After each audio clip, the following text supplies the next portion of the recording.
Khris Brown, welcome to Tech Talk with Daniel. Thank you. I'm super happy to be here. You know, the LucasArts point-and-click adventure games were a huge part of my life, and it's mind-blowing to think that you were there in the studio while some of the most iconic lines were being recorded. It was great. It was amazing. It blows my mind as well. I had no idea at the time. But before we get into all of that, let's start at the beginning by me asking you, how did you get into programming of all things? I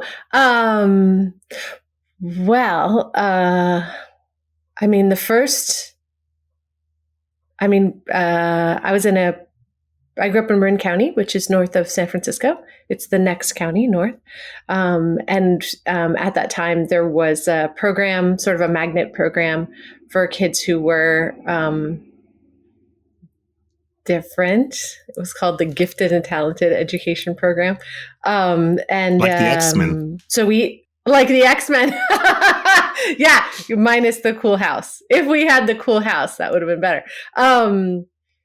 But we were very fortunate in that we had donations of different computers from places in Silicon Valley. So we had, like a little Commodore PET.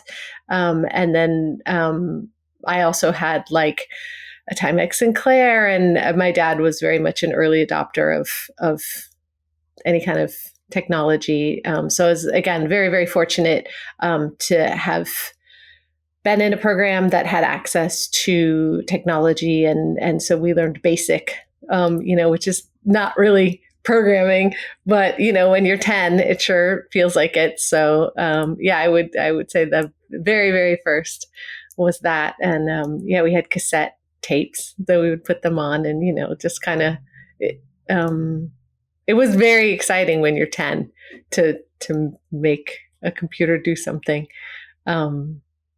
But yeah, I didn't, in university, I was environmental sciences and literature, English literature. But was always a computer nerd, always had computers, always played games, always, I played Habitat. I think I was one of the first people. So then I got to LucasArts and there was Noah, like what? It was amazing. Wait, so you actually played Habitat online? I had, again, very fortunate, had access to be able to play it. Lucasfilm has been around because it was in Marin. So it was a very small community of people. There were also things like the Macintosh users group, which was in Berkeley, the BMUG, Berkeley Macintosh users group. There were a bunch of other, people would kind of go to schools and demo their stuff, again, locally. So it was very location based, how I was exposed to many things. Awesome. So what was the first game you programmed on your pet computer? Oh, honestly, I never made a game. I never programmed a game. We just did little programming lessons, make the sprite go from here to there, make the sprite, it was all very rudimentary.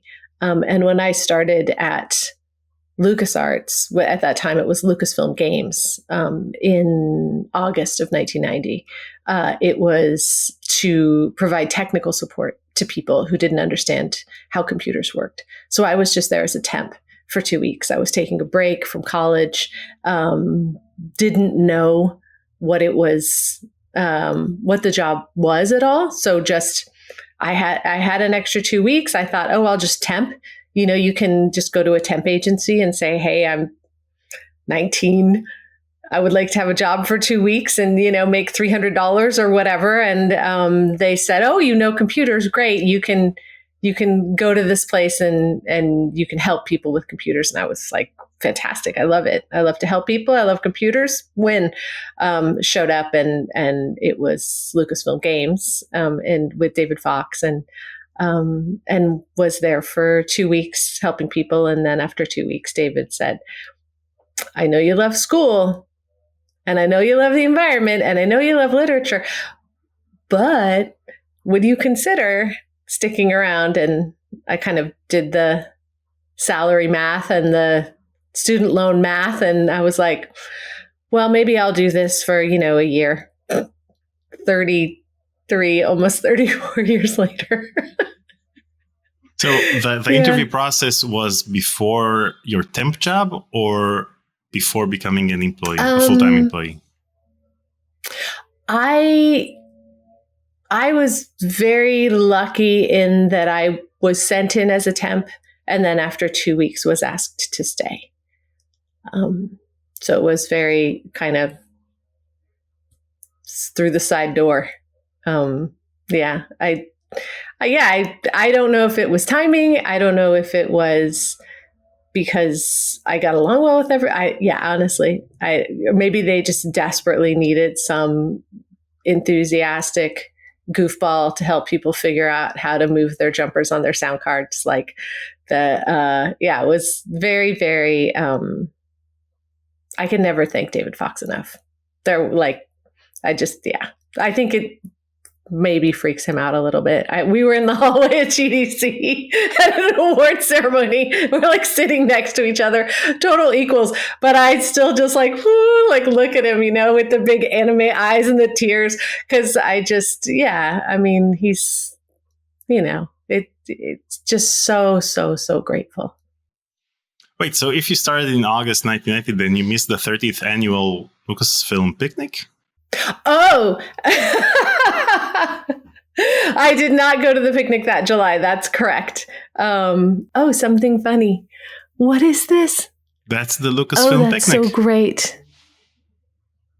And I love it. And you said, do not take the terracotta pot centerpieces. Yeah, don't take the terracotta pot centerpieces. That's a very I wouldn't say an in-joke, but it's there was always on the flyers. When is this flyer from? Oh, RSVP to Jane or Anne. Yeah, that was Jane's thing. Because they did have little terracotta pots with little like red, white, and blue kind of carnations or whatever with little flags in them, and it was really cute. And I think people did take them as mementos or souvenirs or something, like when you go to a wedding and people, I think sometimes. And it was frowned upon? Anyway.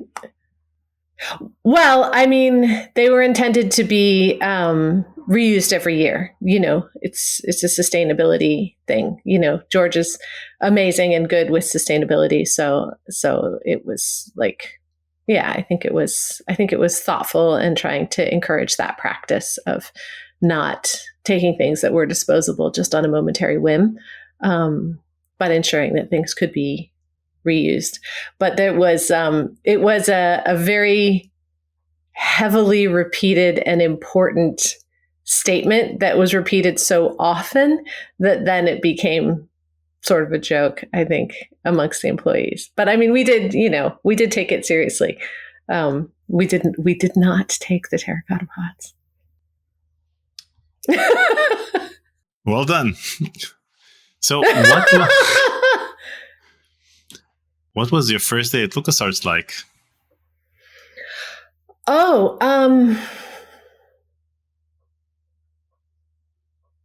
I can't remember, honestly. I'm so sorry.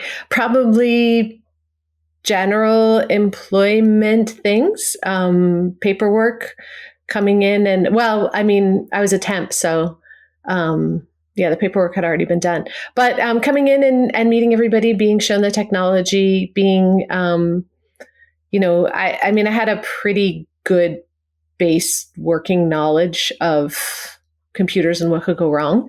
So it was more, getting a tour, meeting everybody, becoming familiar with the most common, there was kind of like a top 10 most common calls / complaints. At that time, there were 5 people in product support, I think. And it was hints and tech. And then when I became the manager shortly thereafter, probably, I think maybe 6 months after, maybe 3 months after, then we hired additional staff because the stress level was really high, and it was understaffed. And I'm a big advocate person, so we did get additional staff, and then we had some people who specialized in hints, and then some people who specialized in tech support, just to kind of try to relieve the pressure, and then also give the people who were doing the more in-depth technical things, because we had a lot of people who were, this was again 1990, so we had a lot of people who were playing kind of the flight simulators like Battle of Britain and they were a lot of them were people who had flown those planes, who were still alive but were at a quite advanced age, were not very familiar with computers. So we wanted to ensure that the staff that was helping them had the time that they needed to really support people so that people could play the game. And the hint calls were much more very kind of, quick answers. So it was, I restructured it. And what were your initial reactions or impressions of the studio culture and the environment at LucasArts?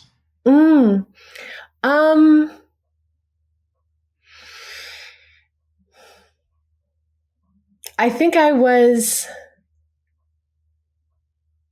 really impressed by the combination of a place where people could be themselves, and it was still a professional environment. Like Steve Arnold, who was the head of games when I started, it was very much a feeling of, yes, we're free to goof around, but there is an incredibly powerful underlying sense of mission, drive, and integrity, and professional. I don't know. Integrity, I think, is the best word. And that not only came from Steve Arnold, but again, came from David Fox. And it's a very pure sense of, we're doing this because we want to make something that is high quality. We want to make something that is valuable to the players. We want to make something that's valuable to the world. And so it wasn't just sort of like fool around with no consequences. And it also wasn't, crush people's souls to make something. It was just a very, it was kind of a, I mean, thinking back on it now, it sounds almost like utopian, but the thing that impresses me now that the industry has changed so drastically and has gone through so many different types of cycles, and the different places where I've worked, and the different levels of commitment, the different viewpoints that people have about games, the different viewpoints people have about players. There are a lot of people who, especially with the layoffs and everything currently, it's a challenging thing when art is subject to business, and it's the entertainment industry. That's why it's the industry. Like, we got to pay our rent. We can't just be these pie in the sky type things. But Lucasfilm Games at that time was very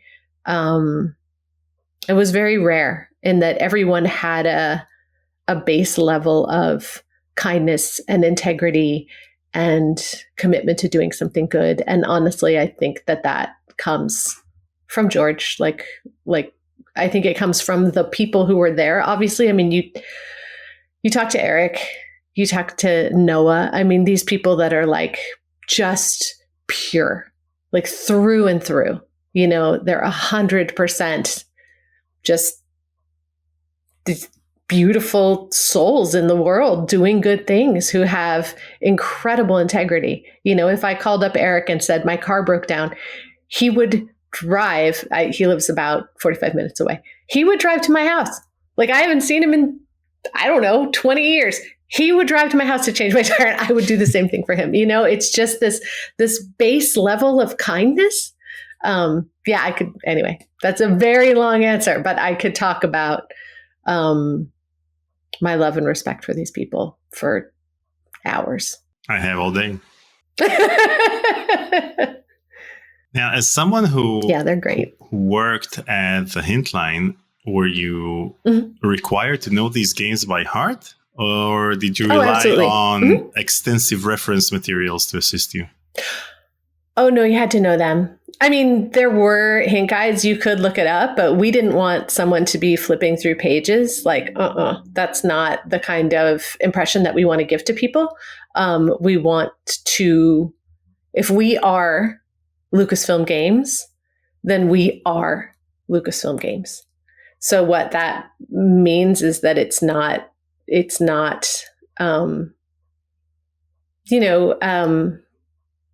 the games, we want to be as passionate about them as the players are. And it's our job to be present for them. I mean, in the same way, if you went to a reference librarian and said, where's the whatever, if the reference librarian is like, hold on, let me, or if the reference librarian is like, oh my gosh, I love that play, it's right there. What is going to inspire engagement? What's going to inspire, oh my goodness, I love this company, I feel like this company understands me, we're friends. So we want to really provide for people not just an answer, but a colleague or a friend, or So yeah, we knew them inside and out. We have these games memorized now because we've played them for the past 30 years. But back then, what did you find to be the best way to memorize a game that you just finished playing for the first time? Or did you have to play it several times all the way through? Or did you read a walkthrough and then play the game? What was the best way to memorize the entire game? That's a good question. I think it's different for everybody. I think everybody has different learning modalities. So some people really learn by doing. Some people learn by reading a walkthrough and then going and doing it. Some people do it multiple times. So I think our focus was really on supporting our staff where they were. In the same way that we meet our players where they are, we meet our staff where they are. So we say, what's the best way for you to learn? And, they would, we didn't have the language at that time to specifically use that phraseology that we would use today, but we did it with our actions. Would you like a walkthrough? And to play it with a walkthrough, is it easier for you to play it once, memorize the walkthrough, what's easiest for them? And so some people would play it multiple times. Some people would just play it once. Like Tabby Toasty. Oh my goodness, Tabitha Toasty, legendary, Hintline, just unbelievable. Still today, you could call her and she could give you a walkthrough of anything. And she's just absolutely amazing. So she would play the game and she'd play it once and then that's it, locked in. She was amazing. Actually, that would be an interesting conversation. Instead of me asking her any personal questions, I'm just going to ask her about various things from various games and see how fast she... Honestly, she's amazing. Now, considering the wide range of players and their varying skill levels, how did you approach providing hints that were helpful without spoiling the gameplay experience? Oh, we focused on the step where they were. So wherever they were in that specific, what was their specific question to that specific moment in time. How much did they want to know? Some people wanted to know a lot. They wanted to know the full solve. Some people wanted to know just a little bit. We would ask them, like, what would you like? And some people wanted to be walked through step by step. Some people Some people would want to be walked through like the whole game, and then we kind of had to tactfully figure out a way to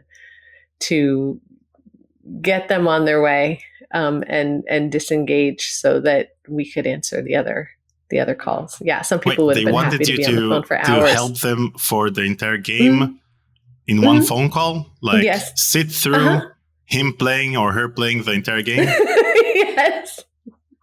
Well, yes. First of all, it would have been very profitable for Lucasfilm, given the fact that it cost like $1 a minute. So, well, yeah, I was not a fan of that choice, I have to say. That was, it was an interesting time. And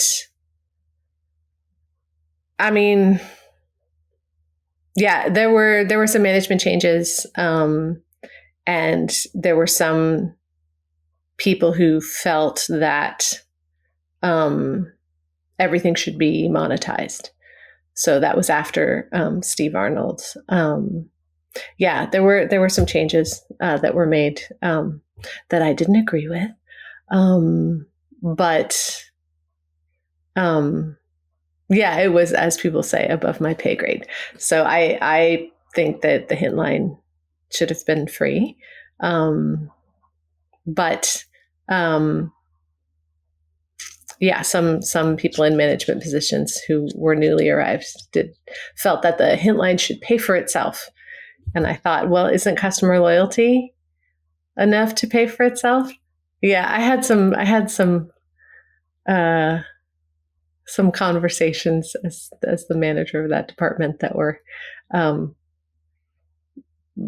yeah, I have strong feelings about love for the players. So, but I mean, now, right, looking back, it's like, well, maybe that person was pragmatic. I mean, not everything floats on a feather of infinite, like, sponsorship or whatever. So it's when you're 20 and full of beans, everything that you think is right.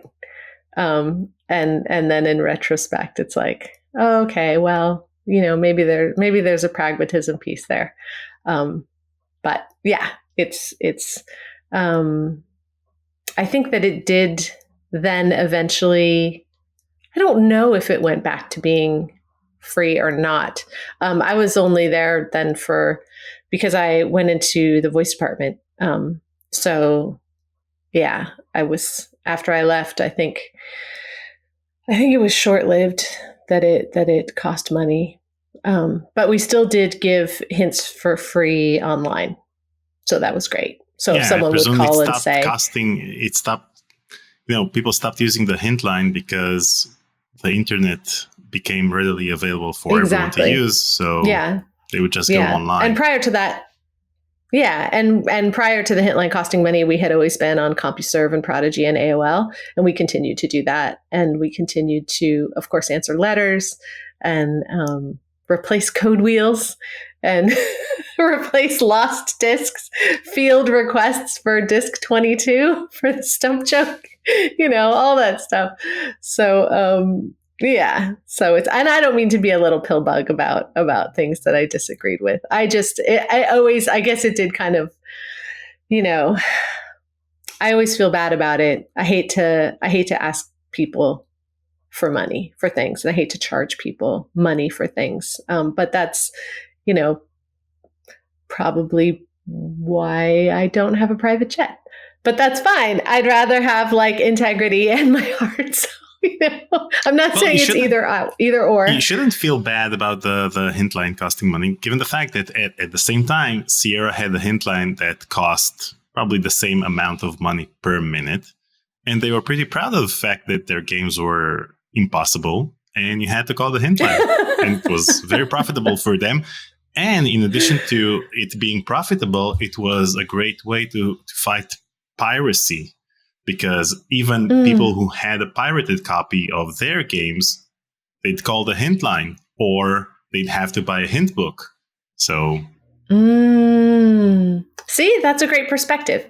I'm still such an idealist. It's not a great perspective. I love it. It still costs a lot of money. Oh, it is. But it's a great perspective to take that into account, to say, oh, these are these other factors, like for me, I'm still like, well, why would someone pirate the game? That would erode their soul. It would erode their personal honor. I'm always living in like the 16th century, like the fictional 16th century that actually was made up by the Romantics in like 1820. That's, honor is a big deal. So I think the best business model in this case would have been to check if the caller has, the manual. Ask him about something that's written in the manual or something that only people with an original copy would know. And if he has an original copy, then the call would be free. And if he doesn't, then you can charge money. Then this is how you fight piracy and keep your integrity. See, you should have been there. You could have solved the problem. So if I ever build a time machine, exactly, the time machine. We have to get a port. First, we need a porta potty, and then we're not going to solve any world issues, or I don't know. This sounds pretty good. I'm a fan. No, we're just going to solve this particular issue. Then go back to 2024. Oh my goodness. Those poor people. They were so, oh my gosh. I was feisty. I mean, still a little feisty, but they were, they were very, they, with good humor and indulgence, put up with a large amount of my 19-year-old opinion having, for sure. Which is fine. Yeah. Again, thank you, David Fox, for making sure I didn't get fired. Now, you being a positive person, were there any particular strategies or techniques you developed over time to effectively assist the callers with their inquiries while maintaining a positive interaction with them? Oh my gosh. Well, yes. I mean, there are players. Like, we love them.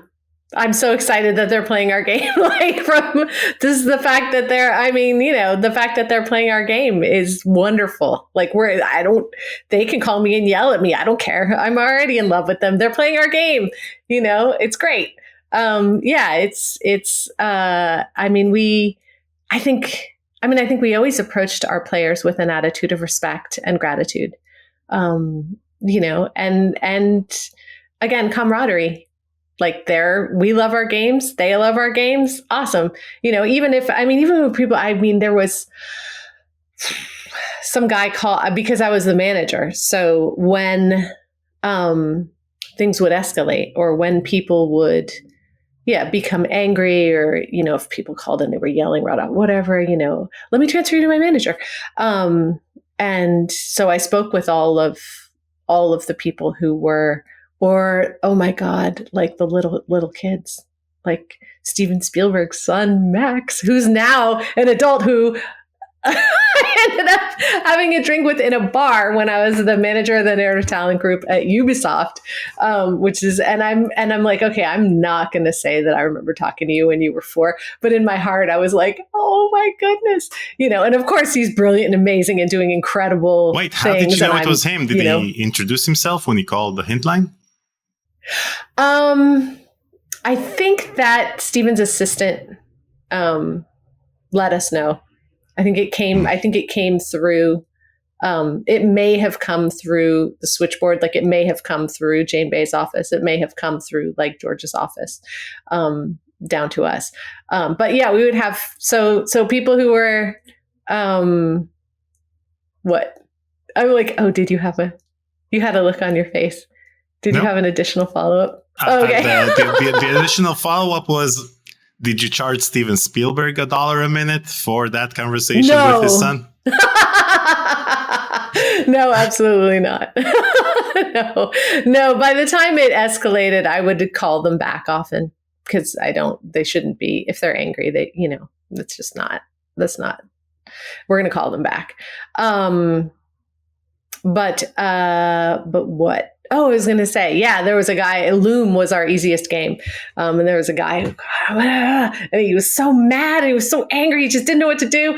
And he said, I'm going to come down there and I'm going to beat a hint out of you. And I was like, okay, my friend, like, oh my goodness, sir. Like, it's going to be okay. Like, I don't know what's going on with you right now in your life. And I am sorry that things are really hard. But like, I am going to help you. I mean, nobody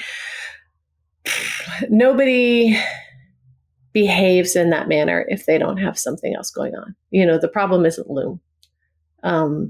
So, I mean, a lot of it, we did do a lot of training of just kind of general counseling training, like dealing with people who are in emotional distress, dealing with people who have temper issues, dealing with people who are, for whatever reason. And of course, we had a policy that, the moment someone swore or was being abusive, the second you felt uncomfortable, anything, it was, please give me your number and I'll have my manager call you back.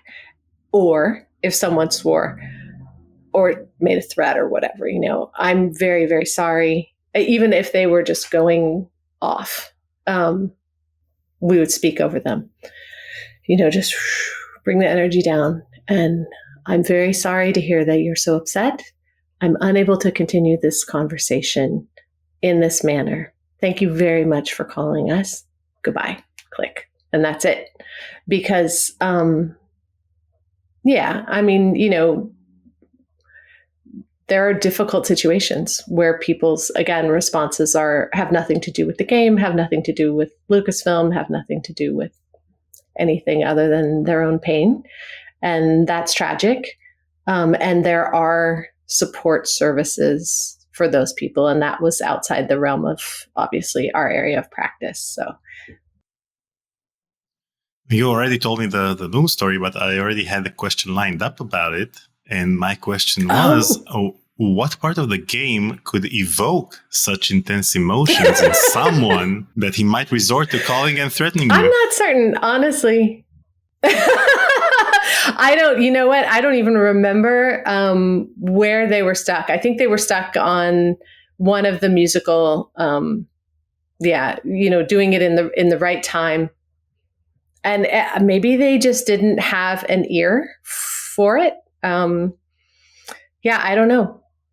But it's too bad. But that is, I mean, in great contrast to like the incredible people who would call, who were so wonderful and just like so full of love and just like letters. They would send like letters of like these hand drawn things of like, I mean, just fan art and stuff. I mean, yeah, just like, oh my gosh, these people, they're just so wonderful. Or, sometimes we'd have almost like pen pal relationships. Like there was one woman and her whole family loved Monkey Island so much. And they would, the kids would draw and they would send things in. And, so we had art up and we would put it up in the hallway. So, we were right in the hallway by where the mail slots were, kind of on the way to the kitchen.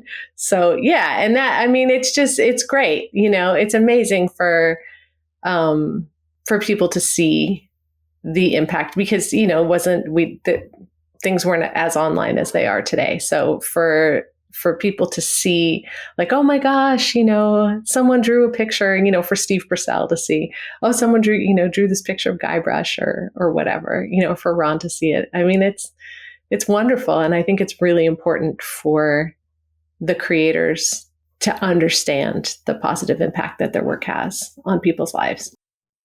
And did people ask for hints through the mail? They did. Mm-hmm. Yeah. Which seems bananas now, but yes, they did. Yeah, but back then we were more patient because back then computer magazines would come once a month. And sometimes there was the hint section in each magazine. And you'd hope for a hint for the location where you're currently stuck in the game. And if there wasn't one, then you'd wait for the next issue and the next one. So sending mail to LucasArts and getting a response back over the course of, 2 weeks, 3 weeks is even faster. Yeah. So it's true. It's not and we bananas. had a rule that they had to be answered within a certain period of time. Like, if it was, depending on what the thing was, if it was, they need this right now, then they'd kind of get it right now, blah, blah. Yeah, we had a whole sort of staging system, like a triage of who needs what, and when those things go out. And I love process and organization, and I love optimization. I love to create things where the team feels like they have all of the support that they need emotionally and psychologically, just as like a baseline of their day-to-day existence. And I also feel strongly that systems that are flexible, but like systems, like, okay, this is a triage system. We have this, just a structure kind of so that people can understand, oh, I have this thing. I don't know what to do with it. I don't know how to handle it. And like, oh, here's this. Like, these are our guidelines. And then those are flexible as well. So people would say, oh, well, this is a hint, and it came in the mail, and they sent a self-addressed stamped envelope, but they seem really stressed and they have a phone number. Can I just call them? And it's like, yeah, just call them. And they were thrilled, know. So, yeah, but they were stressed 2 weeks ago when they sent the letter. That they were delighted to receive a phone call. With permission, it would say, if you want to, we wouldn't just randomly like cold call someone. And they had enough time to calm down. They had like 2 weeks. Generally, the people who wrote letters were not. They were, we didn't, we were so fortunate. I mean, it was such, I think it's so easy to look back and say, oh, it was a much kinder time. But like, no, like people, there have always been amazing, incredible, wonderful people. And there are now.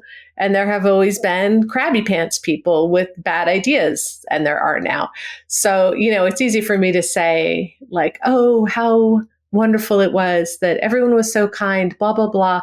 I think that writing letters, I think there wasn't the instantaneous access to spleen venting that there is today with Twitter. And I think there also isn't the kind of like, trolling. And I mean, there were things like that, right? Again, because we were on CompuServe and Prodigy and AOL.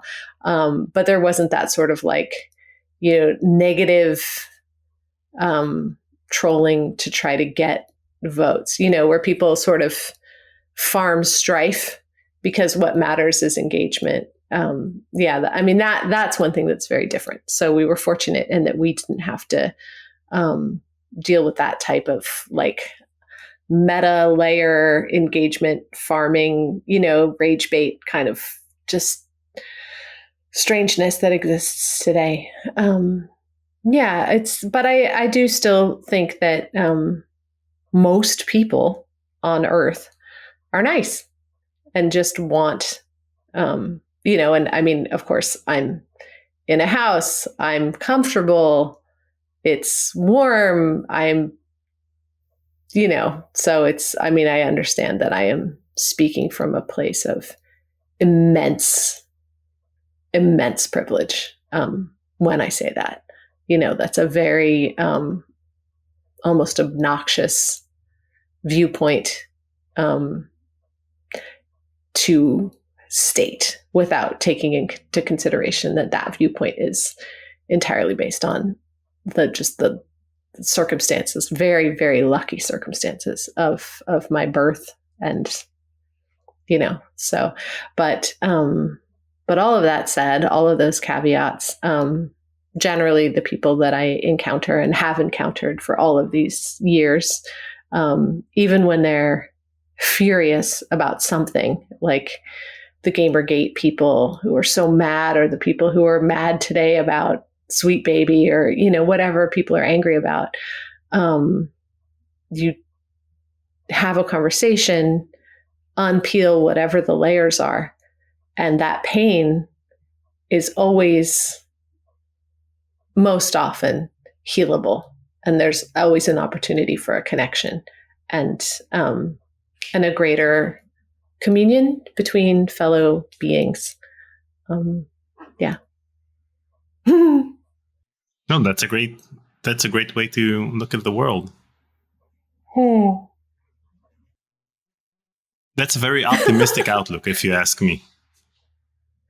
Yeah, I mean, it's a very privileged outlook.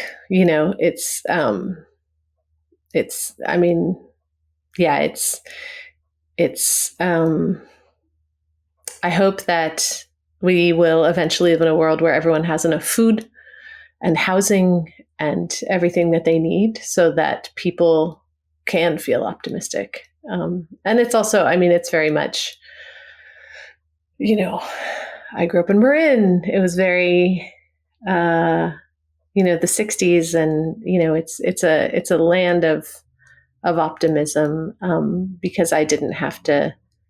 There are many difficult things that I did have to live through, that are personal things, but they're and that people are like, oh, you're so wide-eyed, and how can you be so naive, or whatever. And personally, and I don't obviously speak about this when I'm talking about work things, but people, someone was like, why are you like this? It's like you've never been through hell. And I said, no, I'm like this because I have been through hell. If you're going through hell, keep going. Yeah. And that's personal stuff that's not appropriate for talking about in this forum. But it is real. And it is true. Yeah. And it's, this is the other side. Getting back to the hint line. Yes. You can edit all that stuff out too. Sorry to be all heavy. I am. Yeah. No, welcome to. I can leave it in. No problem. If you want me to edit it out, that's fine too. It's up to whatever you think is most useful for people. I mean, I'm sure that people are not watching this for like Khris Brown's talk about how life is amazing. Sure, they are. People who watch 5 hours of Clint Bajakian are not there to watch Clint, only the technical parts. Man, Clint. I have a wonderful story about Clint. I love him so much. We'll get to it, but first, back to the hint line. Yes. What were the most frequent questions you'd get about specific games? For example, how many people ask you about the Monkey Wrench puzzle in Monkey Island 2? How many people asked about Disc 22 in Monkey Island 1? Oh, that is a great question. And we actually used to have stats on that. We would log every single one. So then they would know, where did people get stuck? Just like in Psychonauts, everyone got stuck at Meat Circus, just like in Grimm, everyone got stuck at the Bone Bridge, because it's super, super important actually for the developers to know that, because they couldn't track, now of course you can track where people stuck online, but at that time they couldn't. So we logged all of those things. What did people not understand? People didn't understand how to bring Stan back to life, which seemed really obvious, but for some reason, people couldn't figure it out. People couldn't figure out the grog machine. People couldn't figure out, the stump joke, which is a long-standing thing. And poor Ron Gilbert, oh my God, again with the being feisty. I'm like, dude, can you not? Because we got, an amount of calls about the stump joke that directly translated into number of hours spent dealing with the stump joke. And then, of course, because of the upper management people who were came from a financial background and were very financially focused at that time, at that moment in time, how much money the stump joke was costing the company. Oh my goodness, in resource hours. No, if anything, it was making money for the company because people called the hint line. Maybe. I mean, yeah, it was. I mean, that was prior to the hint line costing money, I think. So, yeah, I think. Yeah, and the voice of Chester is not my voice in the voiced version of the special. I know, we'll get to that. Whatever the first one is, yeah. And then they made it into a dude. Mm-hmm. Anyway, but that's okay. That's, Craig Derrick is the EP of Monkey Stuff now, and honestly, can do no wrong. And I don't know. I mean, people make the choices that they make, and I don't think he was the EP then, and I don't know who was. And I mean, that's what happens with art. You put it out in the world. I mean, you can't get mad because, Andy Warhol did a painting of whatever, a Marilyn Monroe portrait. It's a reinterpretation. So and that's awesome. All art is good. Well, it sounds like you are mad because we jumped from 1991 to 2010 in an instant. When? About what? Oh, about the thing.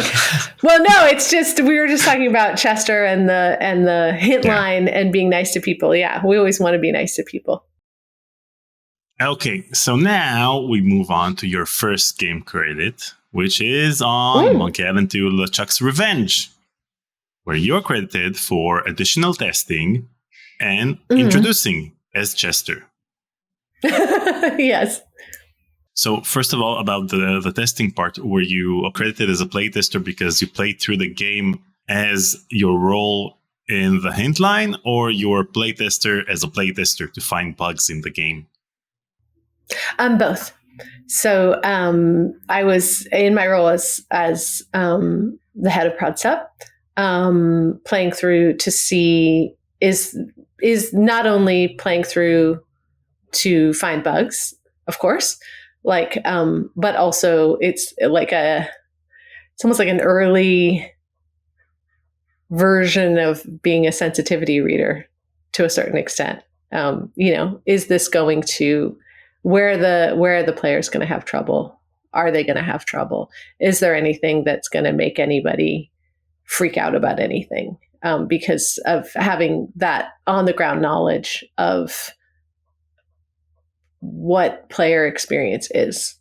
And that is something that has informed my whole career, the focus on player experience. Because it's one thing, again, with putting art out into the world, you are the artist and you're making this thing that is your art, and then it's going to go out into the world, and being the person who hears all of that feedback from people and who has a very deep one-to-one, again, emotional connection with the players, from speaking to them on the phone, from speaking to them online, from interacting with them. We used to do things at the Marin County Fair, where you would meet people and they would say, oh, well, this, because of things that were happening in their own life, anytime anybody interacts with a piece of art, that's going to impact them differently based on what's going on in their life. And so I think it's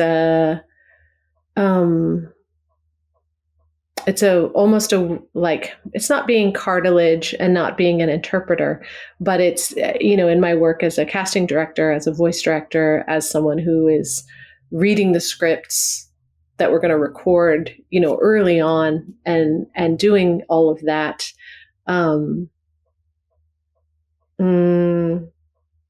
having the privilege to experience this piece of art first, and knowing or being familiar with the varieties of impacts that similar pieces of art or other pieces of art have had with people, it gives me a very unique perspective and ability to make connections and share insights with the creators that, when you put, again, not for Lucas, but for example, at Ubisoft, in a game like Watch Dogs, where it's, you have a lot of really challenging interpersonal situations that people, you have violence and things like that. And it's, a question to ask the creative team and to say, okay, so here's this. And in my experience, somebody could experience it as this. Is this what you intend? And the person, writer, creative team will say, yeah, that's absolutely what I intend. I want them to feel stressed out. I'm raising the stakes. I want it to be, just 2 steps away from triggering, because it's an intensity of this thing, and I'm doing this, and it's going to blow, and here's how the drama, and it's going to have this payoff. And I'm like, that's freaking awesome. You are achieving exactly what you intend to achieve from a design standpoint as you're using the narrative. Sometimes they'll say, oh my gosh, no, I never thought about that. Wow. Okay. Huh. Okay, let me tone it down and do this thing over here. So, and all of that work that I do now in my career, as a sort of, not a creative director, but a creative consultant, as someone who is helping to support these huge narrative teams and working with the leads, just these ideas of player experience, and balancing the huge respect for the artists and what they're creating, and balancing that with the huge respect for the players and what they're experiencing. And that's, my whole career has always been about finding that middle space and helping to guide that middle space, so that then the kinds of tensions that need to exist to create a satisfying player experience can work, and the kind of harmony, the kind of almost like release or resolution, like all of those things that happen in the narrative where you have the tension and the release and the stuff, working in that middle space is really what my career has been about.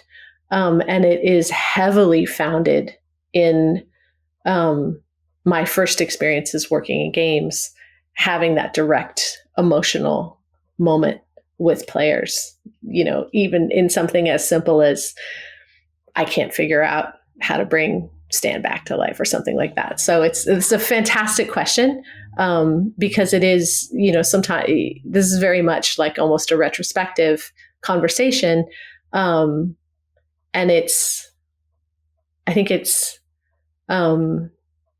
maybe, I don't know if it's useful for people to know that something that may feel very small when they are first starting out can actually be the thing that becomes the gravitational center, the guiding light, the thing that they don't know they're going to fall in love with, that's going to be the thing that then helps to guide their entire career. And so for me, testing Monkey and not only finding bugs, Monkey 2, but being able to have conversations with Ron, with Tim, with Dave, and say, maybe this thing is this. And for them to say, oh yeah, I completely intended it that way, because they're freaking brilliant. Or, ooh, wow, I didn't think about that. Again, because they're freaking brilliant and humble, and they're smart enough to let their egos get in the way. Like again, more people about whom I cannot say enough good things. But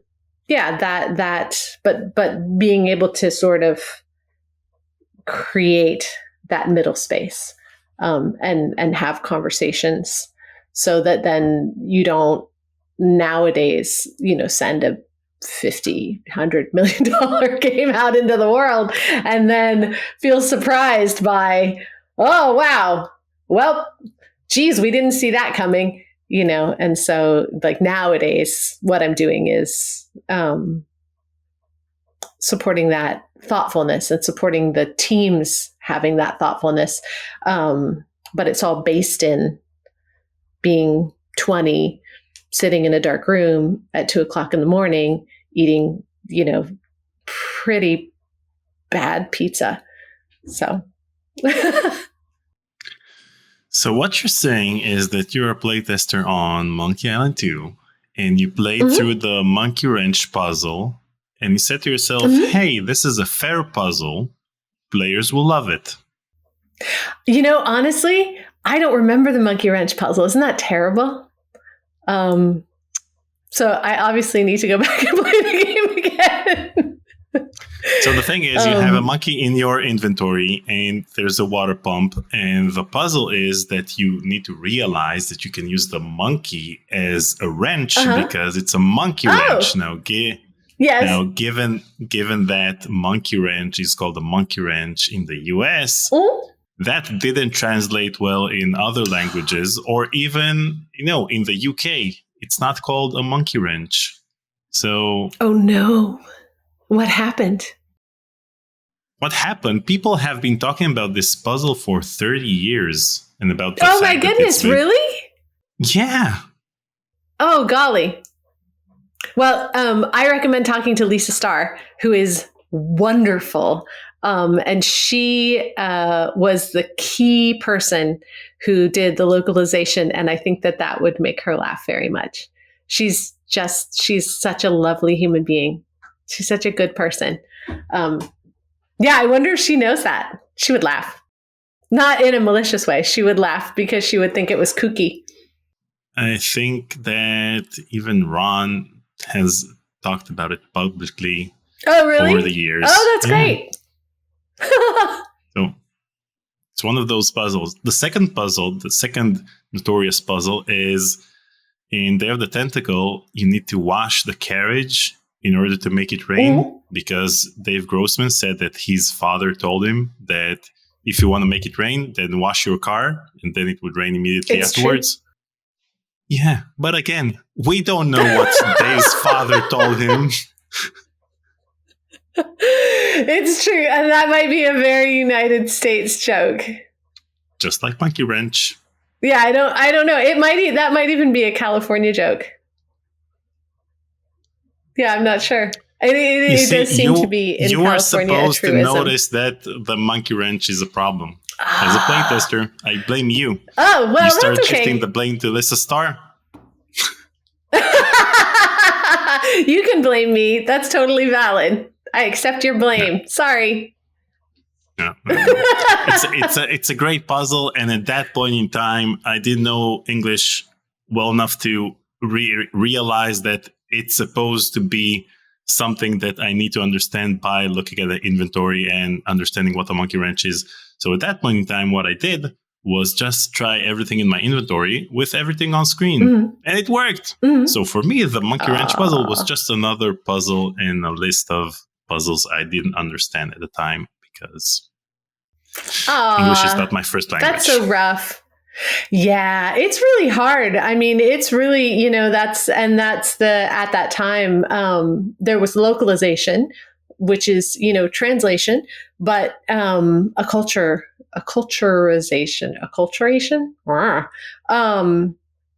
Where it's, we need to adapt this to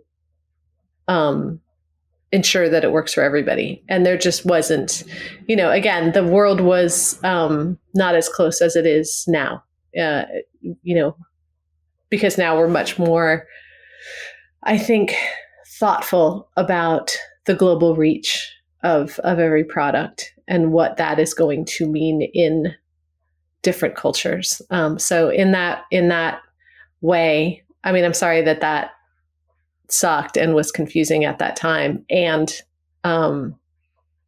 also, it just makes me think about, oh my gosh, we're in a much better place. Given the opportunity to communicate with one another and learn about one another, we do that, which is pretty neato.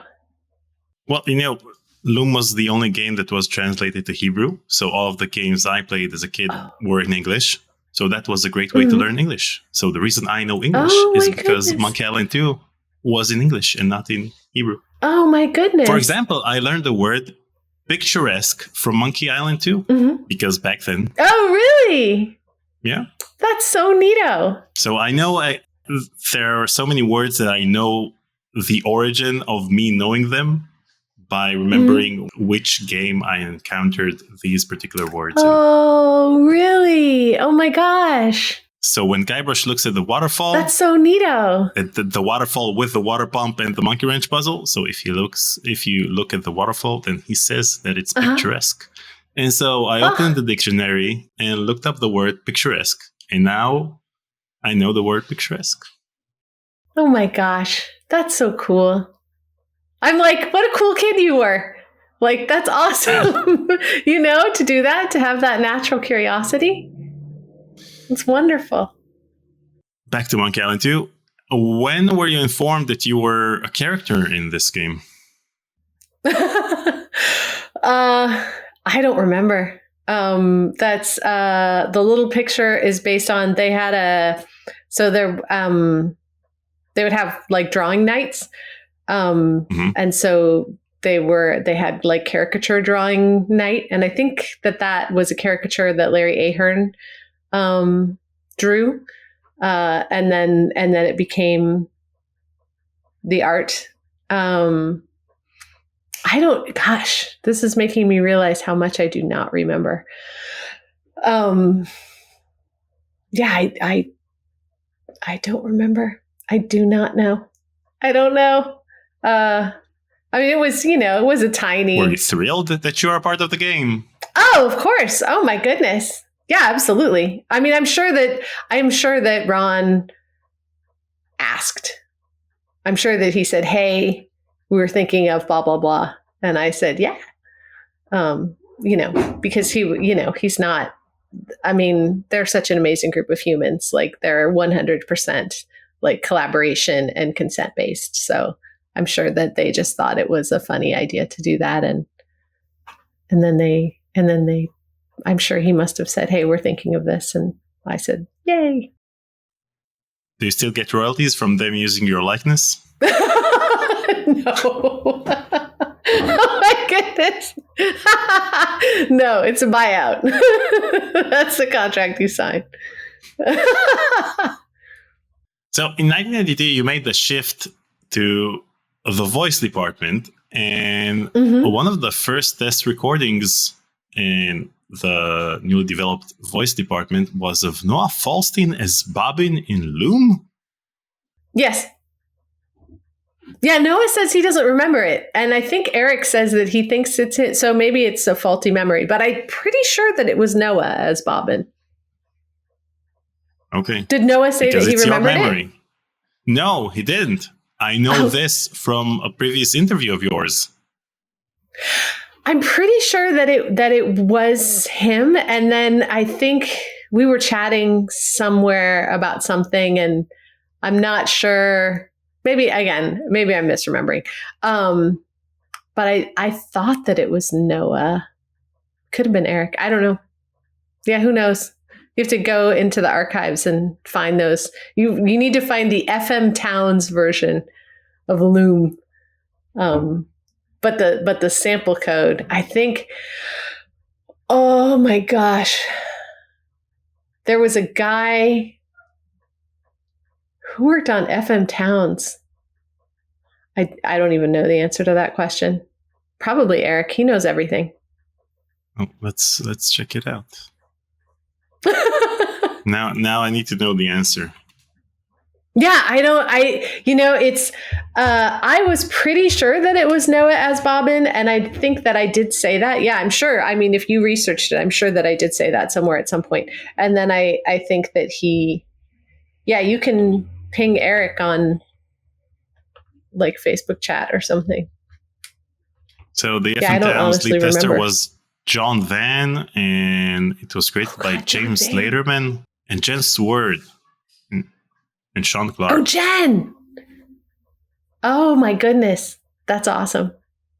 Yeah, Jen might know. Yeah, I need to get Sean. Sean's been ghosting me for a while. Oh no! I'll fly to the US and talk to him. Do it! Come hang out with us. That would be awesome. So was this done, the recording of Noah or Eric, done in order to evaluate the technologies you intended to use in the Loom talkie version? That's me remembering it, but it predates my like formal involvement with voice. So but yes, as I understand it, yes, it was to evaluate the capabilities of that. I mean, the Towns was cool. Like, it was really neat. Like, the resolution of everything, it was it was neat. It looked beautiful. Everything looked beautiful on the Towns. It was really nice. But yeah, I mean, I don't know from a programming standpoint. About Loom, and Loom is my favorite point and click adventure game with Dick being close second. Is. Oh my gosh, have you talked to Brian? No. What? He's not replying to my emails either. Oh my gosh. We'll just have to get you updated emails. So the project leads of two of my favorite games are not responding to my emails. I mean, I'm talking about Brian Moriarty and Sean Clark. Sean? So, oh man. So the thing is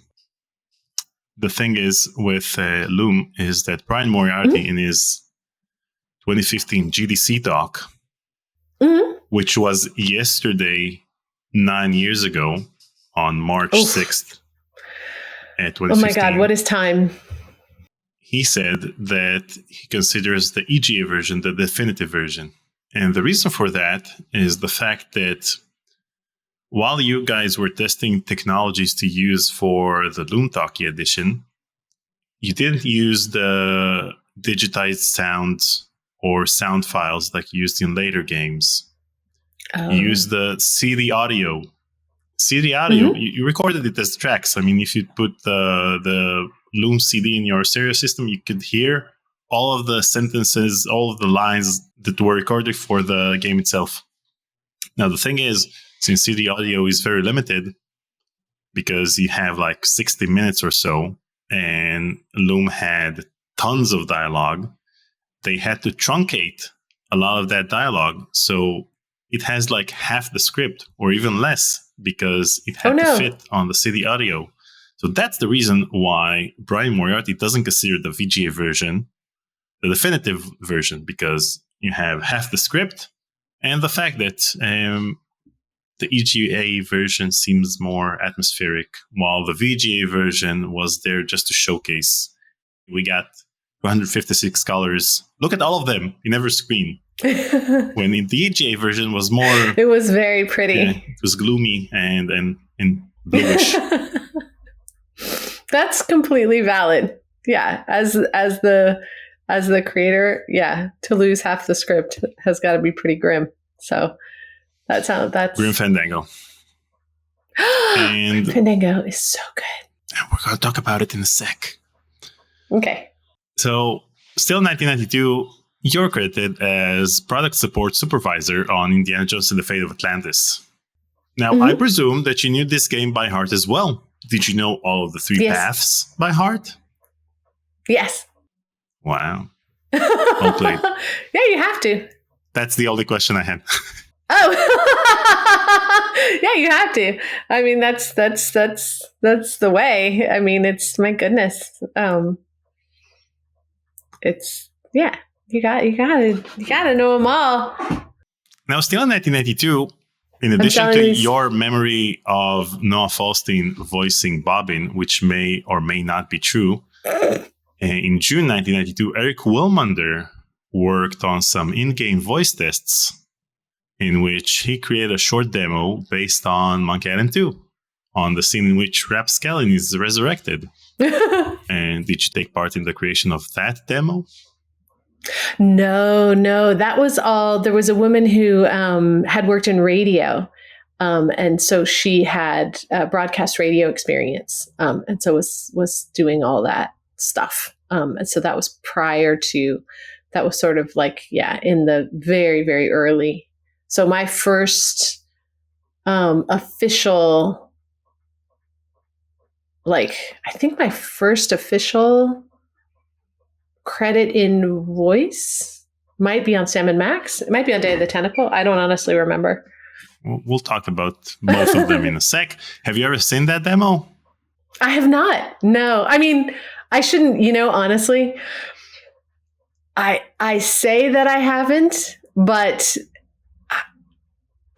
memory is odd, right? I mean, probably, there's stuff that I remember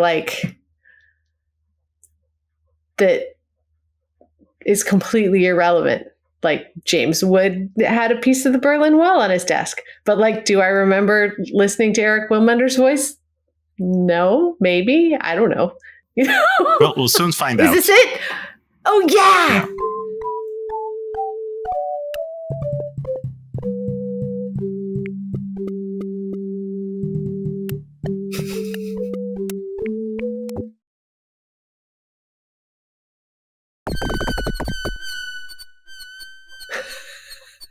Oh my goodness.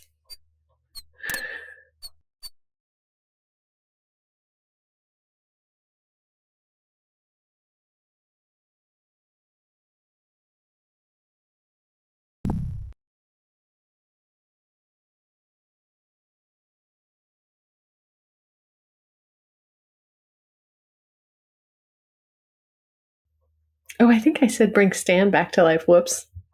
Oh well. Not Stan. Oh, that was a close one. If I didn't have my flame-resistant apron on, I'd have been killed.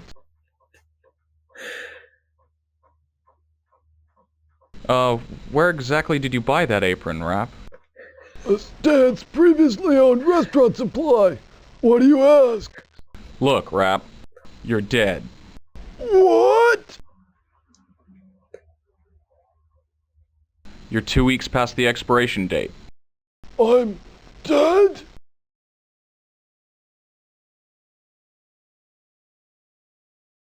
Stiff as a frozen footlong. But I'm not ready to die. I feel my soul's not at peace. There's something I must do before I pass on. Oh my. Well, it's not Dominic Armato. You know what's amazing is I'm so accustomed to Eric's voice now that hearing Eric's voice then is like, holy moly. That is a time. Oh my God. We were such babies. Like such babies. I mean, Eric was the grown up, we were, I think I'm 5 years younger than Dave. And I think I'm 2 or 3 years younger than Tim. And Eric was like the grown up of them. So I think he was probably 10 or even 15 years, maybe older than me. I'm not sure. Gee whiz. But hearing that, golly, he must have been maybe 30. That's crazy. That's crazy to hear that. Oh my gosh. Have you seen the LucasArts? It was a video project made by 3 of the testers that was for the company. Golly, it was for the company meeting. And it's a bunch of sort of a bunch of little fake commercials. And then at the end, there's like us when there's like 30 of us like on the steps of the main house singing the song. Oh my goodness. Mm-hmm. Okay. Moving on to 1993. Mm-hmm. In Day of the Tentacle, you're credited for product support as the product support manager, but you were also credited for catering. What exactly was your role in the catering service? I am a huge hobby baker. So yeah, there were an endless number of cupcakes and cookies and various baked goods that were, I spent a lot of time hanging out in Dave and Tim's office, goofing around, and there were, I mean, the team needs fuel, so it is important to provide them with cupcakes and cookies and things like that. Yeah, Tim and Dave and, there were we were friends, we're still friends. So we would hang out in one another's offices all the time. And I don't know. You make cupcakes for your friends. It's 3:00 in the morning. They got to write silly things. It's time to make them chocolate chip cookies. At least you got credited for the said cupcakes. Yeah, there are a lot of, probably if you went through the credits of, those games, there are probably a lot of goofy in-jokes in there for sure.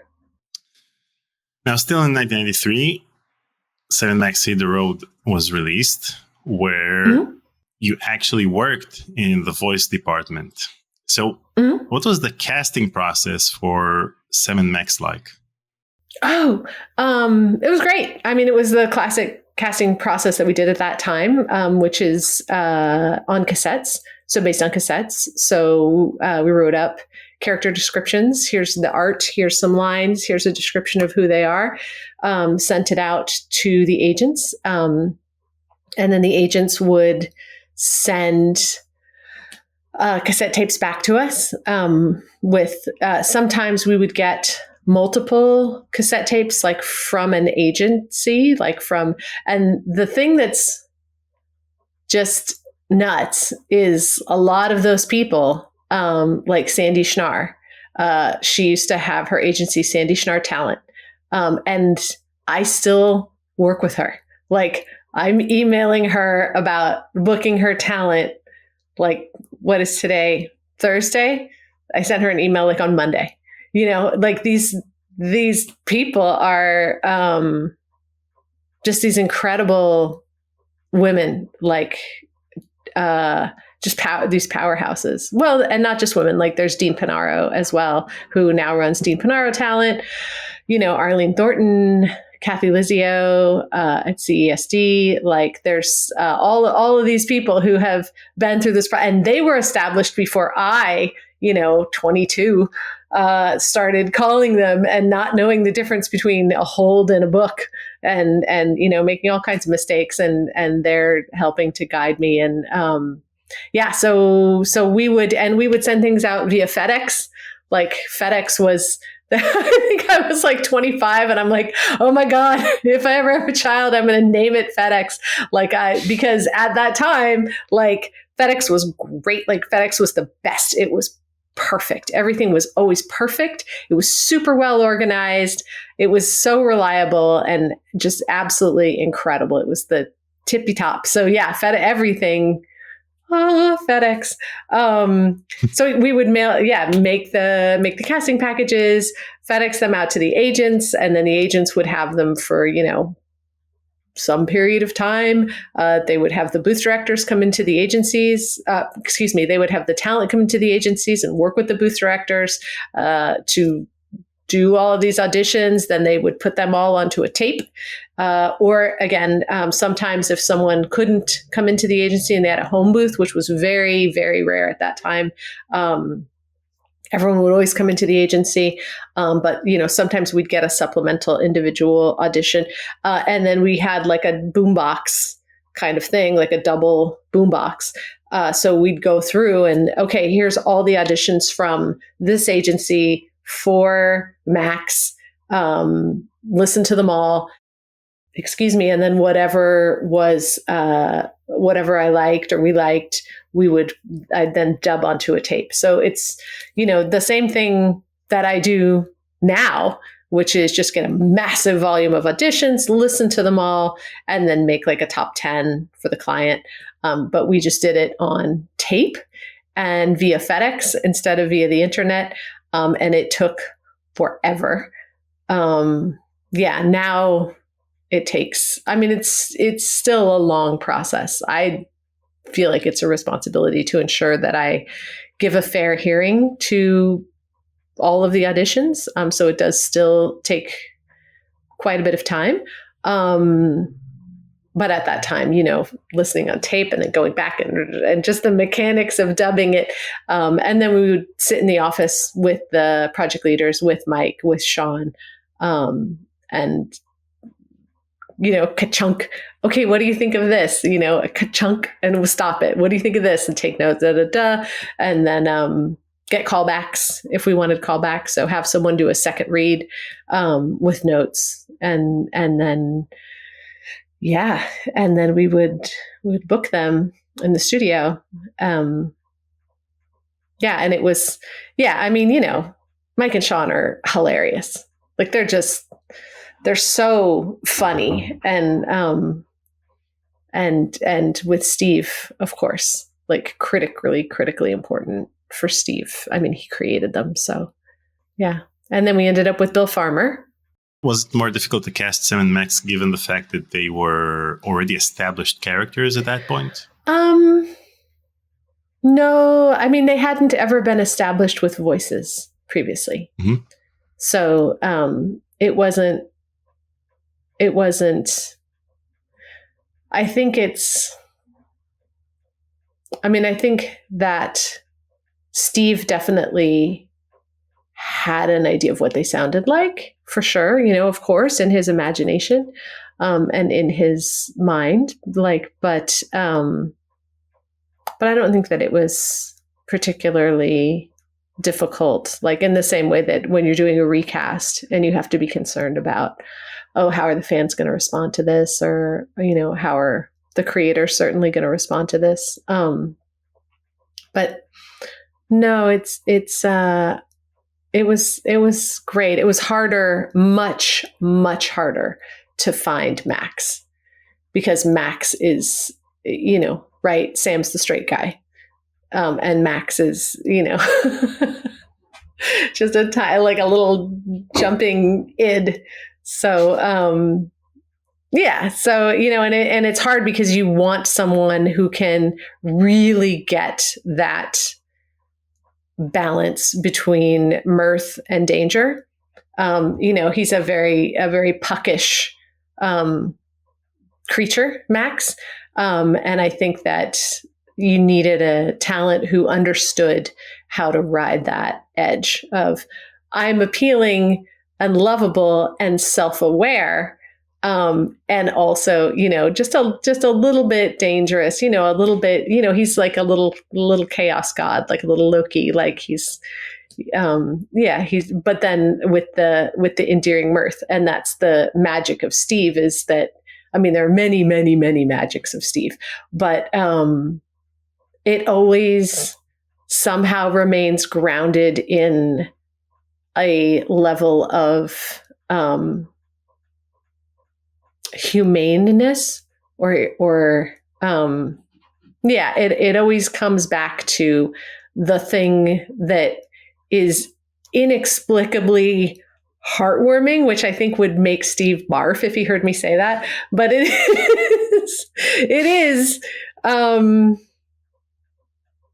is life affirming, even after it's like, machine guns and hot dogs and terrifying clowns and all of this darkness and stuff. And yet it circles back around to being this thing that makes you feel like, oh, this little creature is my friend and I can trust them, which is just, I mean, that is a woof, that's a magic trick. And at that point in time, sound files had to be heavily compressed to fit the media of the time. Were you disappointed that after all the hard work you put into getting crisp recordings of every other line in the game, that the voices in the final game use a lower sample rate? I think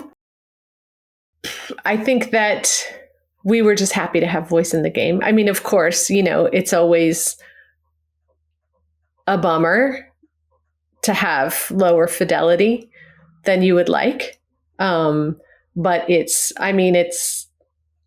if you only ever, if you grew up with a horse and cart and then you had a Model T, you know, you don't know what a V8 is yet. So you're like, well, got a Model T. Awesome.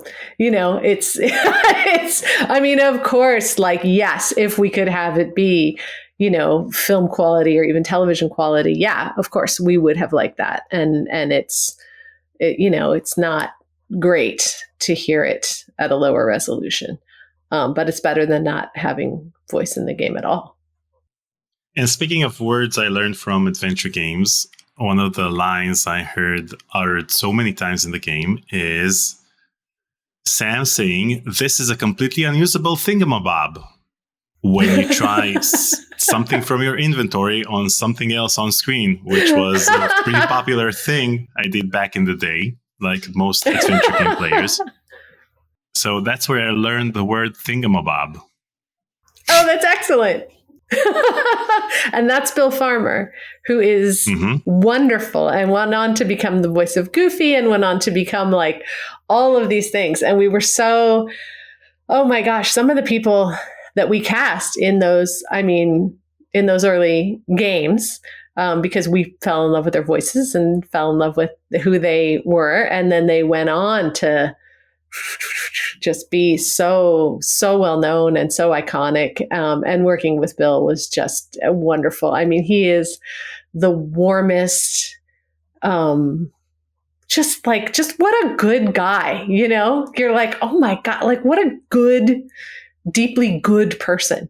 And Nick, I don't know if you know this, but like Nick is Dr. Lobato in Psychonauts. Like I have worked with Nick on like so many other things moving forward and have cast him in so many other things. And he, God, he was in the 70s band Foghat.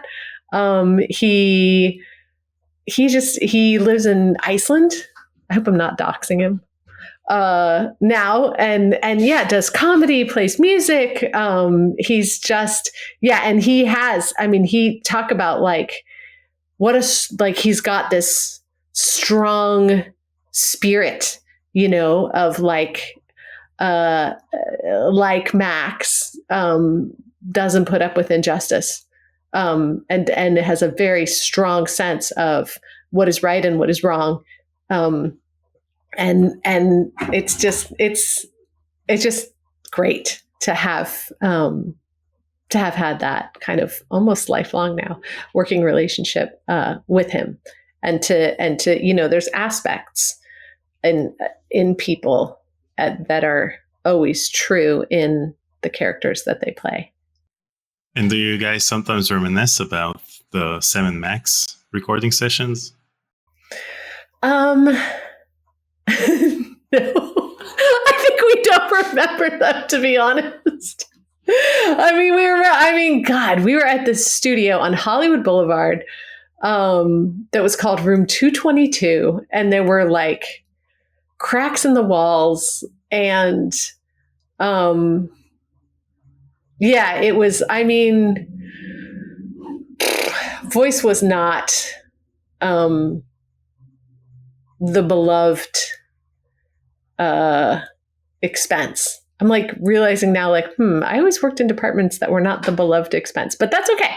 I think the people who were in charge at that time, who had come from more finance focused backgrounds, and to their credit, they were trying to keep us afloat. But we were very, very budget conscious. And we were working under a contract called the Industrial Non-Broadcast Contract, because the SAG-AFTRA, or the AFTRA contract, didn't exist yet. But then slowly, thanks to Bob Roden, who was general counsel, who's just like, again, and I feel like people will get tired. Well, if anyone sees this, will get tired of me saying good things about these people, but I will keep saying them, because Bob Roden, like, talk about a guy that you want to like make proud of you, like he so smart, shrewd, anyway. So and he was a leader in helping to draft that very first contract. But anyway, so we were at this place, Room 22 on Hollywood Boulevard, with cracks in the walls. It was a very storied studio, and I think they recorded a bunch of 70s, like they recorded the War, What Is It Good For song there. They recorded a bunch of like famous kind of 70s, rock and roll things. Wow. And we were recording on DATs, and and the actors, I mean, they didn't know what video games were. They certainly didn't understand what a multi-path, how to emote consistently across multiple paths, how to, they're accustomed to linear animation scripts. So this is, so Max is frustrated here. And then if the player chooses this, Max is happy. If the player chooses this, Max is increasingly frustrated. If the player chooses this, Max is like at the end of his patience, and he's just going to push everything off the desk or whatever. So for the actor, figuring out, and it's different for each actor, because some actors are like, that's fine, great, got it. Emotional beat this, emotional beat this, emotional beat that. Great. No probs. They can just, ABC, it doesn't matter. They're apples, oranges, grapes. It's all perfect. They don't need a moment to like, get in touch with their like deep whatever that, some actors are like, I want to do all of the angry stuff so that I'm there, in my heart and in my body.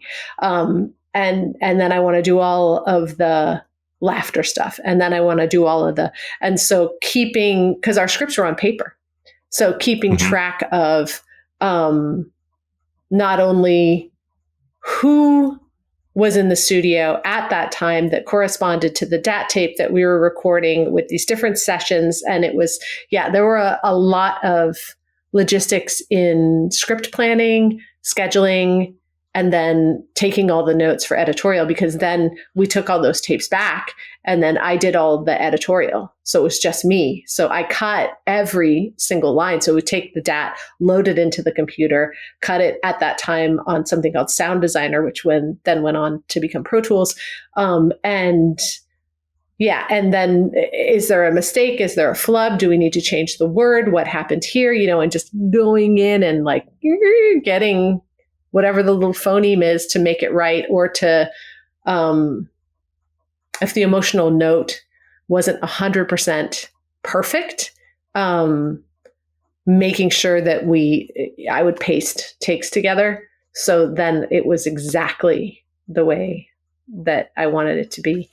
So it was very, a lot slower than how we do things now. Like now we, of course, we're in the studio with the engineer. They're pasting stuff on the fly. We've got everything on spreadsheets online. Everything is coded. They're dropping markers in. It's, auto cutting it. We're going through, we're reviewing it. You can fix so many things with RX. So it's, I mean, we have come a long, long, long way. But the level of hand touching, you can't overstate how much work it was. and time and planning. And it really taught me a lot about how to plan efficiently and also how to individually work with each actor to ensure that everything is set up to get the best performance from them based on what's going to work for them in studio. Still in 1993, the CD-ROM full talkie version of Indiana Jones and the Fate of Atlantis was released. Now, you're Yes. not credited on this game, but I presume that you did take part in either the voice recording or the editing process of this version. Honestly, I don't remember. I don't remember. Okay. Isn't that terrible? So let me remind you. Feel like yeah. Go ahead. In a previous interview, you said that you recorded the line, "It's a cup full of lava," more than 20 times. And then eventually you ended up stitching together several takes to get the final result that's in the game. So this is why I'm like, I must have edited that. Go ahead. Sorry. So my question is, what exactly was the problem with this particular line? Sometimes, and this still happens. Sometimes the easiest line, honestly, it's always the easy lines that are, it just gets weird. Like, it's a door. And the person, it's a door, and like, until the point where it's just meaningless. It means nothing. And I think my theory is that it's because there's no music in it, or because the music is so short. It's a door. It's, whatever that is, 3 notes. So I don't know if it's just like the brain can't adhere to it, or the emotion can't adhere to it to make it something. But it's, the number of times where I will give a tremendous amount of context to try to give that short line something, like, it's is it a realization? It's a door. Or is it like, ugh, why are you making me touch this? It's a door. What is it? To give the actor something to try to make it come out right. So it's a cup full of lava. So, like, oh my gosh. And also super instructive, because more is not always better.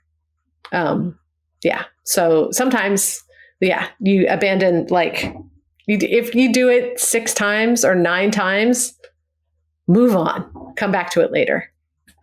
Or put a different word in, or because exhausting the actor, there's it's the actor only has so much energy. They only have so much interest. So you don't want to poop them out on something that's, then they're just tired. You know what my favorite line is in Indiana Jones and the Fate of Atlantis? What? It's a cup full of lava. Well, good. I'm glad that it worked. Oh my goodness. Oh gosh, the Fate of Atlantis. To ease the pain. What? Like, I'm sorry. I shouldn't. Oh my God.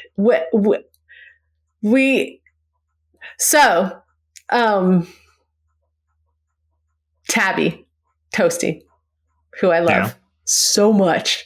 There was a big, this is terrible. There were a lot of jokes about that line.